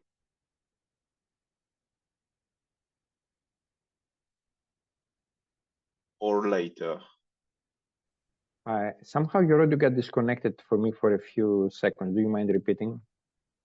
So would you like to show your to present your idea now or later within the SAM? You can start from it. No, I mean, again, I didn't have time to have a formal presentation, but this is regarding an evolution to the, let me call it standard or classical at this point. It's good to call something classical because it means it has a elaborated and to a point of maturity. I'm referring to the MLE model and its 2 variants, as people understand. The one that we have standardized includes the, the 2 terms that relate to the raters, right? The bias and the inconsistency, but we haven't standardized at least something that includes the content, even though the original MLE framework has a full minimum square error solution. So the idea here is the following. If we're able to take the existing solver, let me see if I can have my video, so at least people can see me. It's only fair. So if we can, I had prototyped a small part of it, but I never got around again to make it a formal document or a formal presentation. But I would like to explain to the group what is the thinking. So if you think about it, our current method assumes implicitly that all content weighs the same, right? In determining all the other parameters that we want to intend, every content is weighing the same. If we allow every content to have a different contribution through a weighting factor to how the biases are calculated, on how the and how the inconsistency of the rater is calculated, that would be the ultimate goal of this addition or amendment to the MLE model. Obviously, whether a content is difficult or hard, fortunately, it doesn't have any effect on its calculated mean opinion score. So the idea here is to solve the problem first by the existing method and come up with the mean opinion scores and the biases and the inconsistencies, and then use these terms to estimate through an iterative method the other set. So right now we have this alternating projection method, right? So we have a set of solutions and we go back and forth until they converge, and they converge very fast and very quickly. This round of iterations assumes equal weights for all the content. But once these parameters are fixed under the, we go ahead and calculate now per content, right? What is its difficulty by calculating literally the sigma among different raters for that content only. So we're projecting again and calculating a different weight. That solution itself can either be the final solution that we say, now we also calculate in this way the content ambiguity, or we can take that as a first step in an iterative process where we take these new weights and recalculate, and one more time, demo as the biases and the other. So it's going to become a three-way projection from one set of vectors to the other. That is really in a nutshell, and that's why I wanted just to tell the group that A, it's something I've always been working in my mind, B, I already have a prototype, but it's not mature enough. Anyone who wants to collaborate and get it, put it together, it's literally taking the existing iterative code that we shared on calculating and adding an external loop that says now, for this set of weights, solve it. After you calculate new sets of weights and recalculate until the two converge. As you remember, in the original meeting we had it was the meeting that introduced SAM in Madrid. There is it's a nil pose problem because you can very easily prove mathematically that you can take any arbitrary constant and subtract from the content and add it to the viewer or vice versa, right? So in order to remove that ambiguity, the constraint that I thought would be added is that from the constant weight that we assume is going to be used, and I apologize for the background noise if it gets through, for the constant weight that we currently use, there will only be a positive and a negative offset in a way that it still remains constant on average for all the content, right? So there is that thing and subtract, but not really moving all biases or all ambiguities globally up or down in the normal scale. So this would be the additional constraint that will guarantee uniqueness of the solution. I'm stopping here. Yeah. So just my small comment is, I remember from working with Margaret on our first model, which contains the ambiguity as well. The problem that we can have, like limiting that the sum is 0, is that sometimes you can have a negative standard deviations. Like, because to keep the 0, you have to, lower this one because the other one is up. And then you get, this is what we get actually. Yeah. So we get a unique solution only because the uniqueness didn't come from having everything like the one line, but not to have any negative standard deviation. So the lowest is 0. Like this was, and this give already the unique solution. But of course, this is not the same model, so it won't work the same. Just a quick comment here.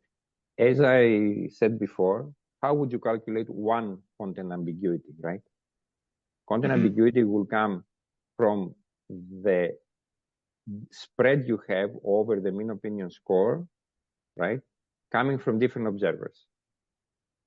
So the fact that different observers on that specific content produce either a type, right, if they're all the same for that specific content, which means that whatever sigma you calculate is bound to be positive or at most zero, right? It's never guaranteed to be, it can never turn into negative. So the question would be, after you calculate these sigmas, what you would require is that the average of these sigmas need to be equal to the average you had before when they were all equal. So that positiveness of the sigma is what I hope, again, I haven't completed the work, will probably save us from obtaining negative variance, which is impossible. Okay, yeah, it's very interesting for sure. Okay, thank you very much for that. We have questions from the Dietmar. Please go ahead. Yes, thank you. So, Lucian, you just mentioned that the old models that you had included the image ambiguity besides subject inconsistency and subject bias. And Johannes, I did not quite understand what the difference is between what you're suggesting and what was done before in this work. Maybe you could highlight the central difference again. I think it's more or less the same, only maybe in a different way that you arrange the computations. Let me give you my view, but perhaps the definitive answer should come from the authors of the earlier work. The content ambiguity can either be characterized as the content ambiguity per PVS, right? If you assume that the same source for two different PVSs can somehow have low and high ambiguity, or you can require that all the PVSs from one source should have the same ambiguity, right? So the model that was introduced originally, the so-called MLE model that is still in the serial code and it's available to be done through the gradient descent solver, is the latter one, right? Where a single term, a single unknown variable is done for all the PVSs coming from a single source. The way I understand what I call Lucian and Margaret's model is that ambiguity comes per PVS. That is my understanding of the differences between the two. In that case, you have much less variables to solve in the later evolution of the MLE rather than the previous one that was done by Lucian and Margaret. First of all, I'm stopping. Lucian and Margaret, did I state correctly the differences between the two approaches? Yeah, so yes. I think I understand. Thank you very much. I think this can be integrated in the reconstruction program that you have, the Serial. Yes. So what I just said is that if you take for every source, right? Again, you globber together the spread you have between the Moses and the different raters, right? Yeah. That to me is the definition of the content ambiguity, as in source ambiguity, right? Yeah. And therefore that can later on be acted as a weight whenever you're aggregating now to calculate MOS, to give more or less weight to the we should give more weight to the less ambiguous sources, right? Because they are quote unquote more accurate. So that is the concept here. And the only thing I said is that the way I look at it is a numerical problem. We bumped into some numerical inaccuracies previously when I was working with Z, and that really resulted into this, let's call it numerical instability, and this still poses problem, right? Where you can take any arbitrary constant and subtract from one and add it to the other, and you still have a valid solution, is what, in my view, posed the standardization of this additional term. What I'm saying now is that I have a different view, where if we do this in an iterative, stable way, it should always, or I hope, will resolve the numerical instability. Okay. Yeah. That is the scope of my strawman proposal. Yeah. Thanks.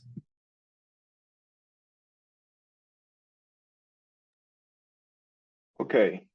Thank you very much for this interesting proposal. Now we can go for the presentations, starting from Python package estimation, generalized GSD parameters, presented by Krzysztof Rusek from AGH. Okay. Krzysztof, are you here? Welcome. Yeah, Hi. Yes, I'm here. Can you hear me? Yes. Okay, welcome everybody. I disappeared from the group for a few years, and now I'm back with some Python goodies. So let me share the presentation.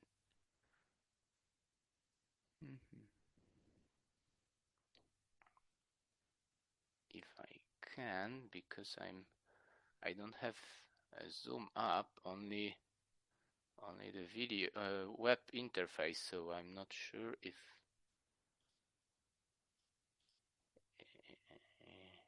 I can share. Does anyone know if it's possible to share screen from web interface? Or in the worst case, you can send me the slides and I can share it. Last time I used it, it worked, Christoph, to be honest with you, but it may depend on your browser and your OS. So I cannot guarantee. It worked for me. What was the configuration for you? It was a Mac and it was Chrome. Okay, so what? One of these is okay. One of it is not. I think it will not work. Oh, let me try. Chrome, because wow, this is not the simple issue with just one document, because I need to share the whole demo. So please give me a moment.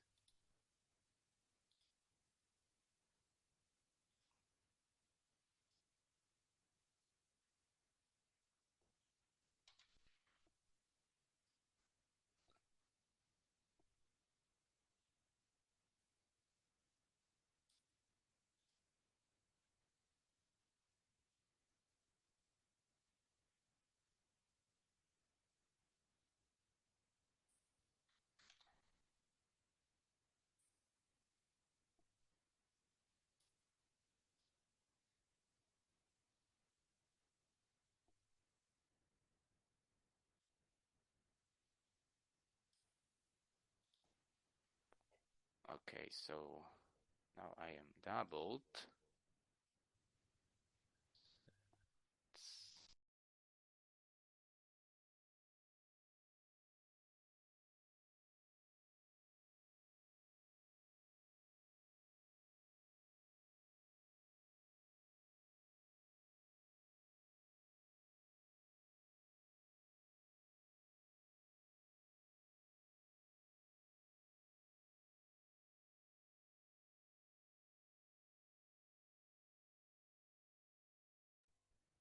Well, we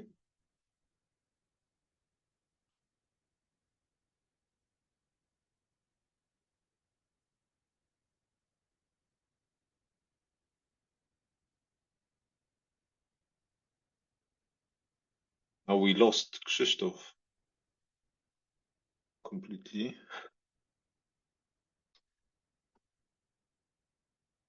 Just in case Andreas is here,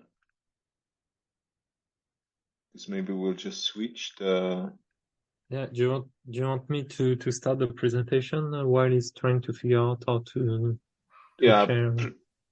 Please do so. So we want. So Krzysztof, if you hear us, then just. I can hear you. Okay. And I'm back. So I think I may continue now, because I think everything works. Right.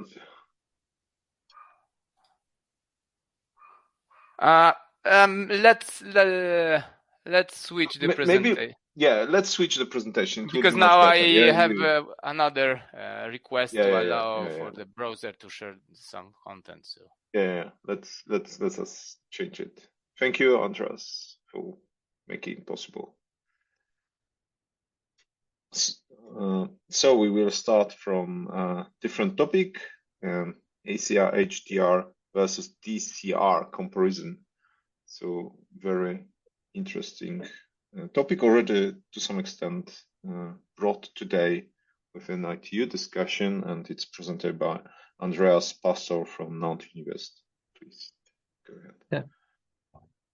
Thanks for the introduction. So this work, we call it discriminative experimental cost trade-off in subjective video quality assessment of codec. And what we compare is the DCR subjective methodology with expert viewing protocol rating scale versus traditional ACR hidden reference protocol. And this work is a collaboration with people from Meta and Netflix, with and also people that are in our lab in Nantes University. So that's why all the different logo. Okay, so the different key points of this work are the following. First, the importance of subjective data to validate validate system is paramount, because we need a precise and accurate estimate of mean opinion score to validate this system. And also what we need is insight on this measure subjective uncertainty. What we call by that is the most confidence interval, so the size of this confidence interval. And we need to validate if they are precise enough for what we are targeting to do.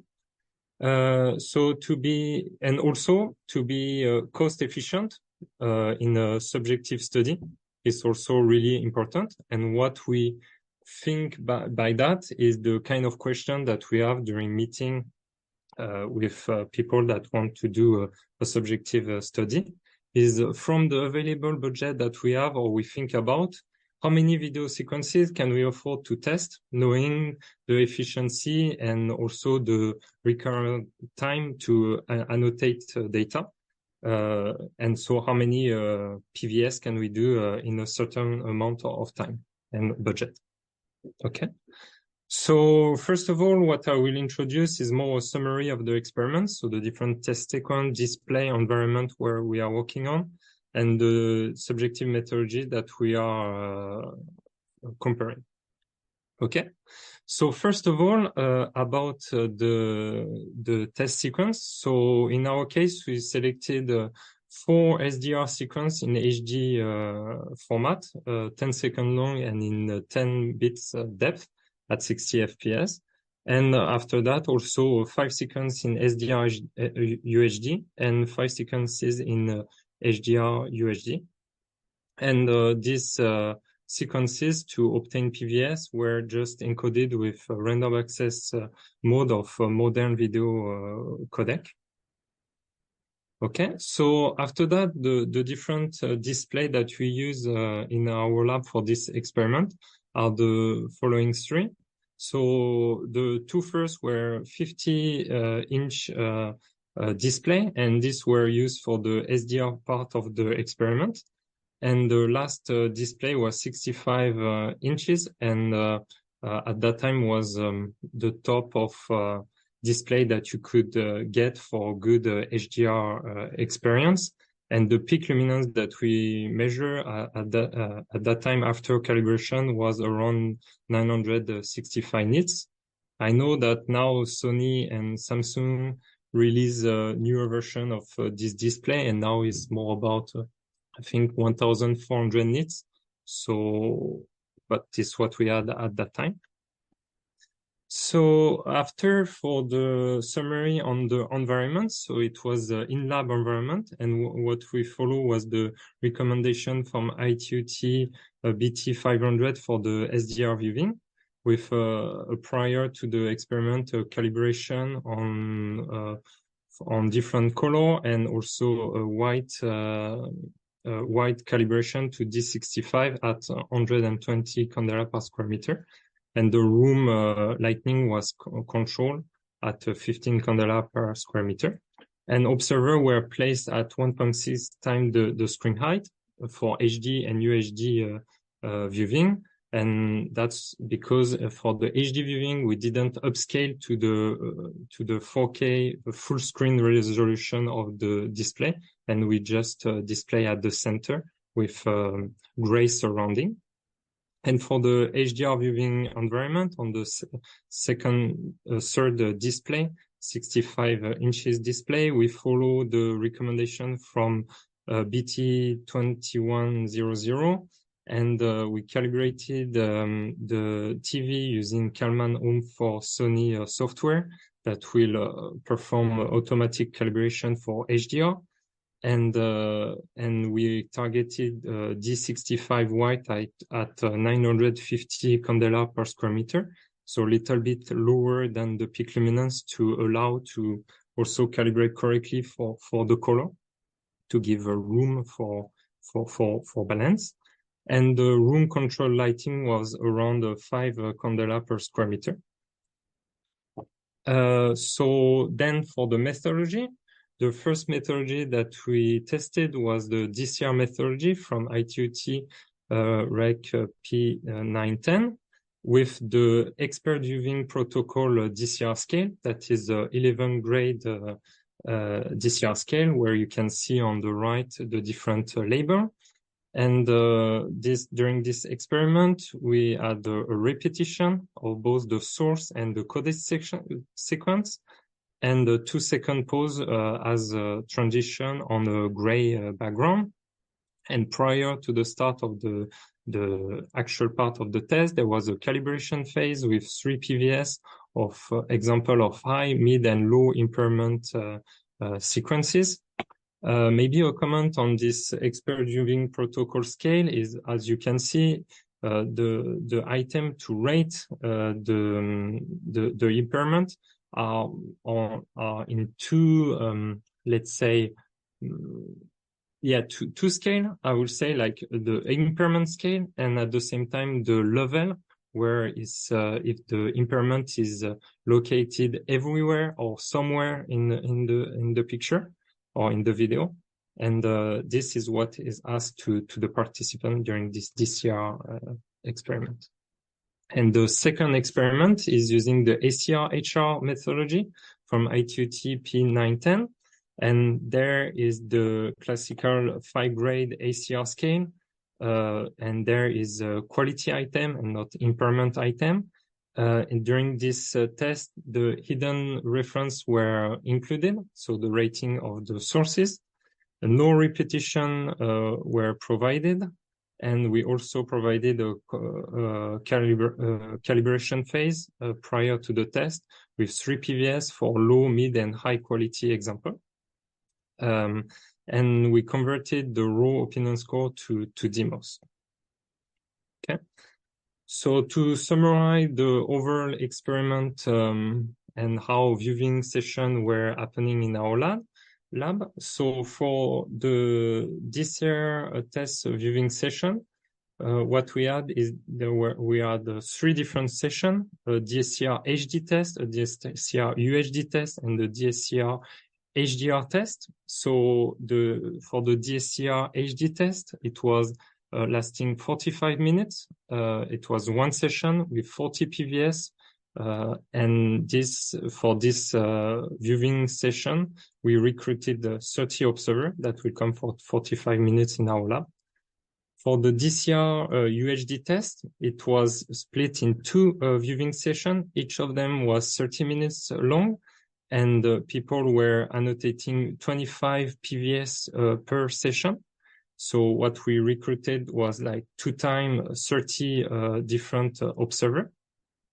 And for the DCR HDR UHD test, we had the same splitting as the DCR UHD test with 20 PVS per session, and we recruited 2 times 30 observers. So maybe to clarify, during this different session, we try to recruit different and unique participants. What we mean by that is that if someone came for the HD, he could see again UHD or HDR SRCs, but we will not recruit someone that will participate in the 2 viewing session of the DCR UHD to avoid them to have an effect or bias of seeing again other PVS of the same SRCs. And what we have there, maybe for now it's not really clear for you, but it will be clear after, is for this experiment, we have a budget of 45 minutes viewing session to compensate, and 120 30 minutes viewing session to compensate. Okay. And for the ACR-HR test viewing session, what we did is that we combine in a simple 30-minute session all the PVS of the HD and the UHD test. So how to perform that is first the people will enter in the room and randomly will start with HD or UHD test sequence. And after maybe between 7 or 11 minutes, they will come up out of the room and ask to do the second part of the test, and they will perform either the HD or UHD based on what they didn't perform in the first part. And for this session, we recruited 19 different observers. And again, we try to not sample people from the DCR experiment, and maybe to give some reference, the two tests were separated from 3 months apart. And then the second viewing session was only on about HDR content, and this session lasted 45 minutes. So during this 45 minutes, people entered the room and annotated a first batch of HDR PVS, and then they exit the room, and then they ask the second part of the test. And what we didn't say to them is that they will annotate again the same PVS. And this was to for some budget constraint, and since that if they come for only the HDR test, they will be over in maybe only 20 minutes. So that was a requirement to try to balance the budget and experimental effort. So for this experiment, what we have is we have to compensate 45 times a 45-minute experiment and 90 times a 30-minute experiment. And these are exact for money-wise, it will be exactly the same budget for the ACR and the DCR experiment. Okay. So now to aggregate DMOS and MOS, what we do is to use the standard outlier technique that are detailed in P913 under BR-SR MOS, and also what we tried is the biscuit MOS from Netflix serial that now is standardized in, under ITU P913 in the clause 12.6. And what we perform as well, there I just put how we compute the DMOS from the ACR HR MOS. But more importantly is that for some of the analysis, what we required was to scale the DCR MOS to the same scale as the ACR MOS, since the DCR 11-point rating scale is spanning from 0 to 10. And the ACR scale is from 1 to 5. So we applied this scaling when we needed, and I will precise when we do so during the analysis. Okay. So now about the result and the analysis, what we will see is how the participants are using the different scale. And we will explain more about the discriminability experimental cost trade-off, and how we can apply that to give insight on subjective methodology, accuracy, and efficiency. Okay, so first of all, about the usage of the scale across the three HD, UHD, and HDR tests. What we have here is, maybe if we take this figure, is a scatter plot between the ACR HR DMOS that we obtain and the counterpart DCR MOS that we retrieve for the HDR. For the HDR dataset. So maybe this one is the HDR dataset. This one is the UHD SDR, and this one is the HD UHD. I think I'm not presenting the correct version of the slide. But so let's take this HDR dataset. So what we have is this ACR HR DMOS that is spanning from 1 to 5 because of the 5-point scale, and this DCR MOS that are spanning from 0 to 10 on this 11-point rating scale. And what we can see here is that there is a high agreement between the two subjective methodology for all the PVS. Is what you can see as the PLCC and RCC score. And what you have on top of that is this red line where it's translating the one-to-one relation between ACR, HR, and DCR MOS. And what we can comment on that is the people are slightly grading a little bit lower when using the DCR scale compared to the ACR, since let's say a 5 on the ACR scale is mapped to only a 9 on the DSCR scale, and similarly 2 is only mapped to something above 1 on the DCR scale. Okay. And since this line is the coefficient is really close to 2.5, so in that case it means it's just a slight offset compared to the black line. So people are using in the similar extent the two rating scale, but it's maybe not that true for the UHD SDR test, where you can see there the slope is higher than 2.5. Translating that a larger part of the DCR scale is used compared to the ACR scale. We start all similar to a 5-9 point, and we end up for the lowest DSCR score at almost 0, but on the ACR scale it's mapped to only a 2. So it's maybe for this UHD test, the scale is little bit used differently and not used in its full extent during the ACR annotation. Okay. So now we will go deeper in this MOS analysis by checking the subjective data precision and the efficiency of subjective methodology. So to do that, we checked two different indicators.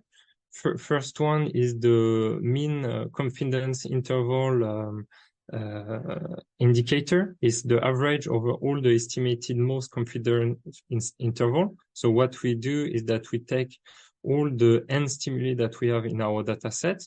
We have their mean opinion score, and what we aggregate is the average size of the CI across the n stimuli, and a smaller score is better. Okay, and the second estimate that we are tracking is the t-test analysis on pair of stimuli MOS. So what we are doing here is that we have our n stimuli. We will create all the possible pair of stimuli, and what we will compute is a t-test between the raw opinion score of this stimuli and of this other stimuli, and we can conclude with a p-value of 5 if the two distribution of raw opinion score are statistically different or not. So in green is an example of statistically different pair, and in orange is an example of not statistically different pair. And so when we aggregate this statistic on all the possible pair, what we get is a ratio, and when we get close to 1, it means that all or most of the pair are statistically different, and so to have a higher score for this estimate is better. Okay.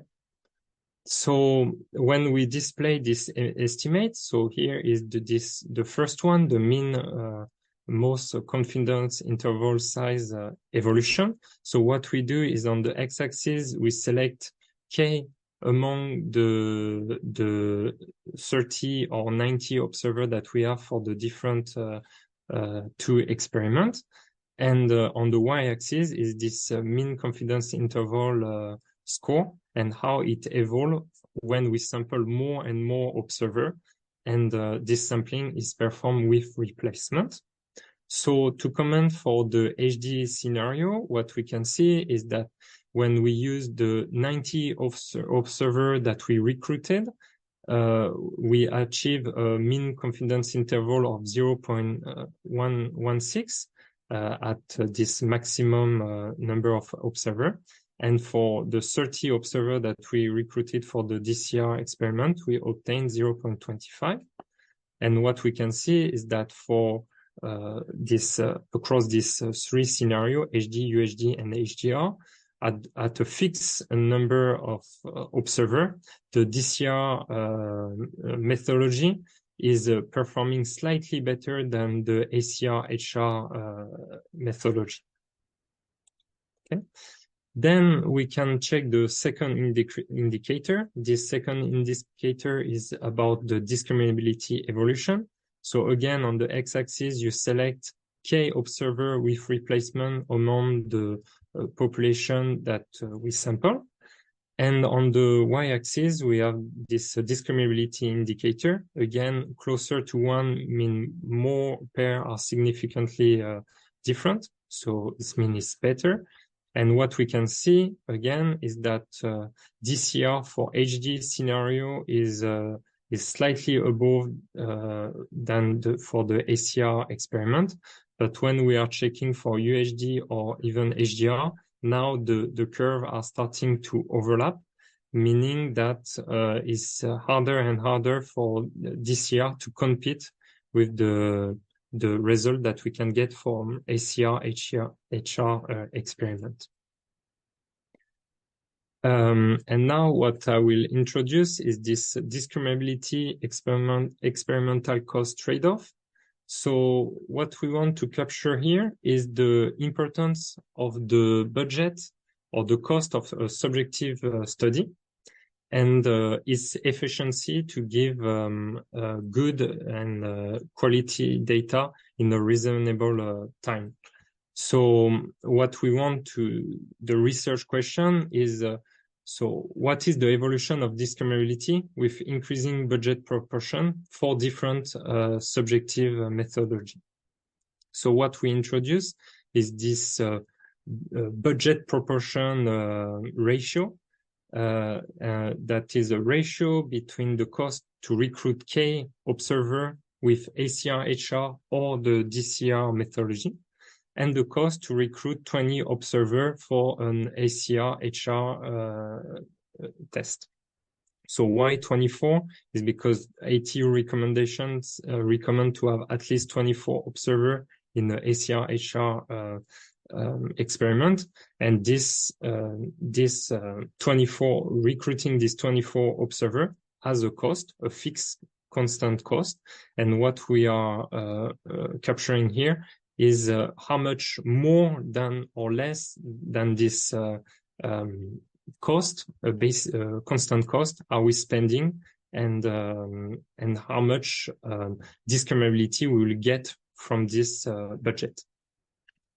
Okay, so here as an example, we have, for instance, a budget of 3.75 times the cost of ITU recommended test for our case. And this budget allows us to recruit the 90 ACR-HR observer, or allow us to recruit 30 DCR observer with this expert viewing protocol and repetition of the reference encoded sequence. And what we can see here is that the maximum discriminability that we obtain is with the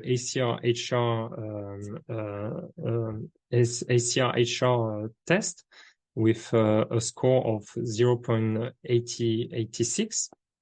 And from the DCR test, what we obtain with this 3.75 times the standard budget is a score of 0.8. And so what we can see is that if we follow the blue line of this maximum discriminability in the DCR test, we end up at 1.5 or almost 1. And it means that with 30 or 40% of the actual budget that we spend, we can achieve the same discriminability with ACR-HR experiment compared to this DCR with expert viewing protocol. And what we can conclude as well is that ACR-HR is 3 times more efficient than DCR expert viewing protocol. Similarly, we can also have this confidence interval experimental cost trade-off by checking the average size of most confidence interval with increasing budget. And what we can see is that we can obtain at maximum budget with the ACR-HR test 0.16 in the HD test and 0.25 for the DCR EVP test. And again, we see that we end up around 1.5. We achieve the same mean confidence interval score with 1.5 times the basic budget in the ACR-HR subjective experiment. And so again, from this viewpoint and from this indicator, we can conclude that ACR-HR is 3 times more efficient than DCR EVP protocol. So to conclude, we had a comparison between DCR with expert viewing protocol rating scale and the ACR-HR subjective protocol. And both can still retrieve really accurate Mohs estimate. But at identical observer number, the DCR with expert viewing protocol rating scale gives slightly smaller confidence interval and slightly better discriminability for HD test, but not for UHD and HDR test. But when we are comparing these 2 protocols, but on the budget viewpoint, so at identical budget, we can see that ACR-HR methodology give better result than DCR with expert viewing protocol rating scale. And we can reduce our experimental cost by a factor of 3 by choosing ACR-HR methodology. So we hope that with this work, we can give new insight into how to compare efficiency of subjective quality assessment protocol. And there it was on modern codec validation for 2D videos. And the second insight is also how to validate the accuracy of Mohs through discriminability computation and comparison across dataset that could also be important for future dataset development. I just wanted to give clarification maybe for some people or more intuition. We are not saying that DCR is not a good method. We still believe that DCR can be competitive with ACR-HR test protocol, maybe with a classical DCR 5-point scale, and also more importantly, maybe without any repetition, as we saw is time consuming and maybe not bringing a lot of improvement in terms of discriminability or accuracy of the data that we are retrieving from the observer. And there was a ton of past research work that have shown the benefit of the DCR with 5-point scale over ACR for other multimedia application, for 3D object graphic or for 2D video. And also what we will show maybe in our next presentation today is that for some cases, maybe DCR on the long run can be better than ACR when we are targeting a larger number of observers. Yeah. So if you have any question or concern, feel free to ask questions. Thanks. Thank you very much. So now it's the time for questions.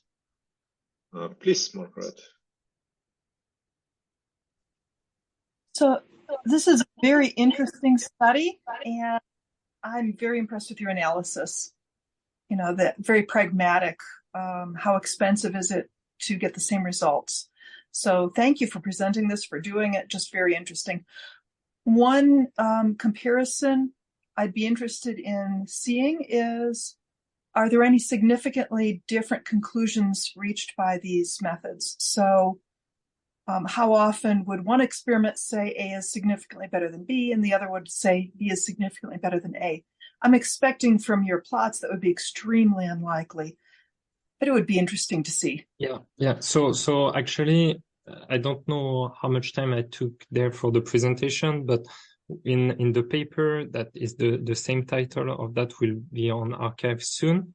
We perform a similar analysis on when DCR or ACR is saying A is better than B, is the other methodology agree or disagree? So that was a good suggestion from Lucas that suggests that to run this experiment. And the conclusion was that when DCR is saying something, ACR agree.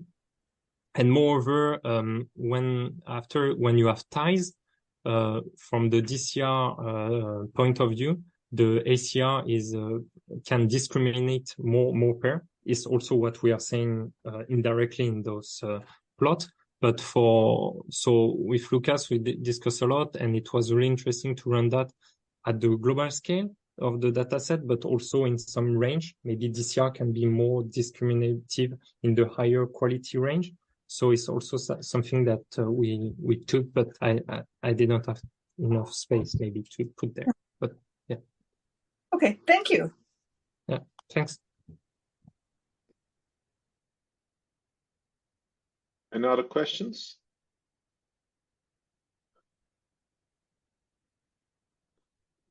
I have some questions.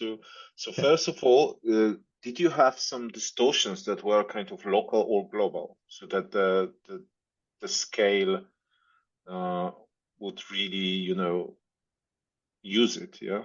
Mm-hmm. I think we have this kind of distortion. In the sequences, I think is using some we are encoding with modern codec, and for sure time to time we could validate that sometime we had like local distortion maybe in faces, and time to time it was more on the overall sky or this kind of thing. So definitely the two types were present in the PBS. Okay, but not like intended to really create some distortions like that, yeah? No, not intended. Yeah. Okay. And then, so if you had those and then still the results are so much comparable, do you agree that people simply ignore the scale? Like we should see some systematic differences for at least those PVSs, yeah? Yeah. So I think if I understand correctly, if you mean like for this specific, maybe by identifying specific PVS where we have local distortion and global distortion, seeing how people are using the scale. Is that what you? Yeah. We didn't run those analyses, but maybe it could be interesting to see if people are using correctly the scale. Maybe Lucas has a comment on that. Yes, please, Lucas. I'm thinking that it's difficult to know, even because from the data, what I would assume the impact would be mostly much more noise, because some people will interpret it one way, some people the other way. But if we only look at the data to know if people are looking, where they are looking and how they're using the scale, it's always going to be a little bit ambiguous. So I would assume that we do not necessarily need to get that, even if we had like really design an experiment to stretch this and really see if people do look there, it would still be mostly the noise in the data, I would assume, rather than a complete change of the score. Like that would be my expectation. Yeah, mostly it's very difficult to know how people use the scales, because even if they self-report, they do not necessarily need to be accurate. Ioannis, please. It's more of a comment. I'm technically one of the co-authors, so thank you, Andreas, for presenting. I just want to remind the background to people that was 2 meetings ago when we debated about this so-called EVP protocol and its usefulness or not. There were, I can say, some strong opinions. Now there is, I think, more data to back those opinions. So we as a group could optionally decide to take the findings. We don't need to copy the whole paper, obviously. But we can run the also independent analysis of that data to come up with a VQEG, perhaps recommendation on when and how to be used, under what circumstances. This is just my comment. And thank you again. Thank you. Yeah, it's excellent that you took it. Yeah, this was an important topic. I'm just trying to understand better, and yeah, so this is maybe a next question: are you going to make the data available? So including the sources in this case, so we could kind of subjectively see local, global distortion, and then see, because I really, from these results, I have a feeling that people simply ignore the scale. So they use it like, if you put 0 to 10 and no labels at all, they would probably vote very similarly. And then you have 2 tables of labels, yeah, that should influence the result, but it seems that didn't.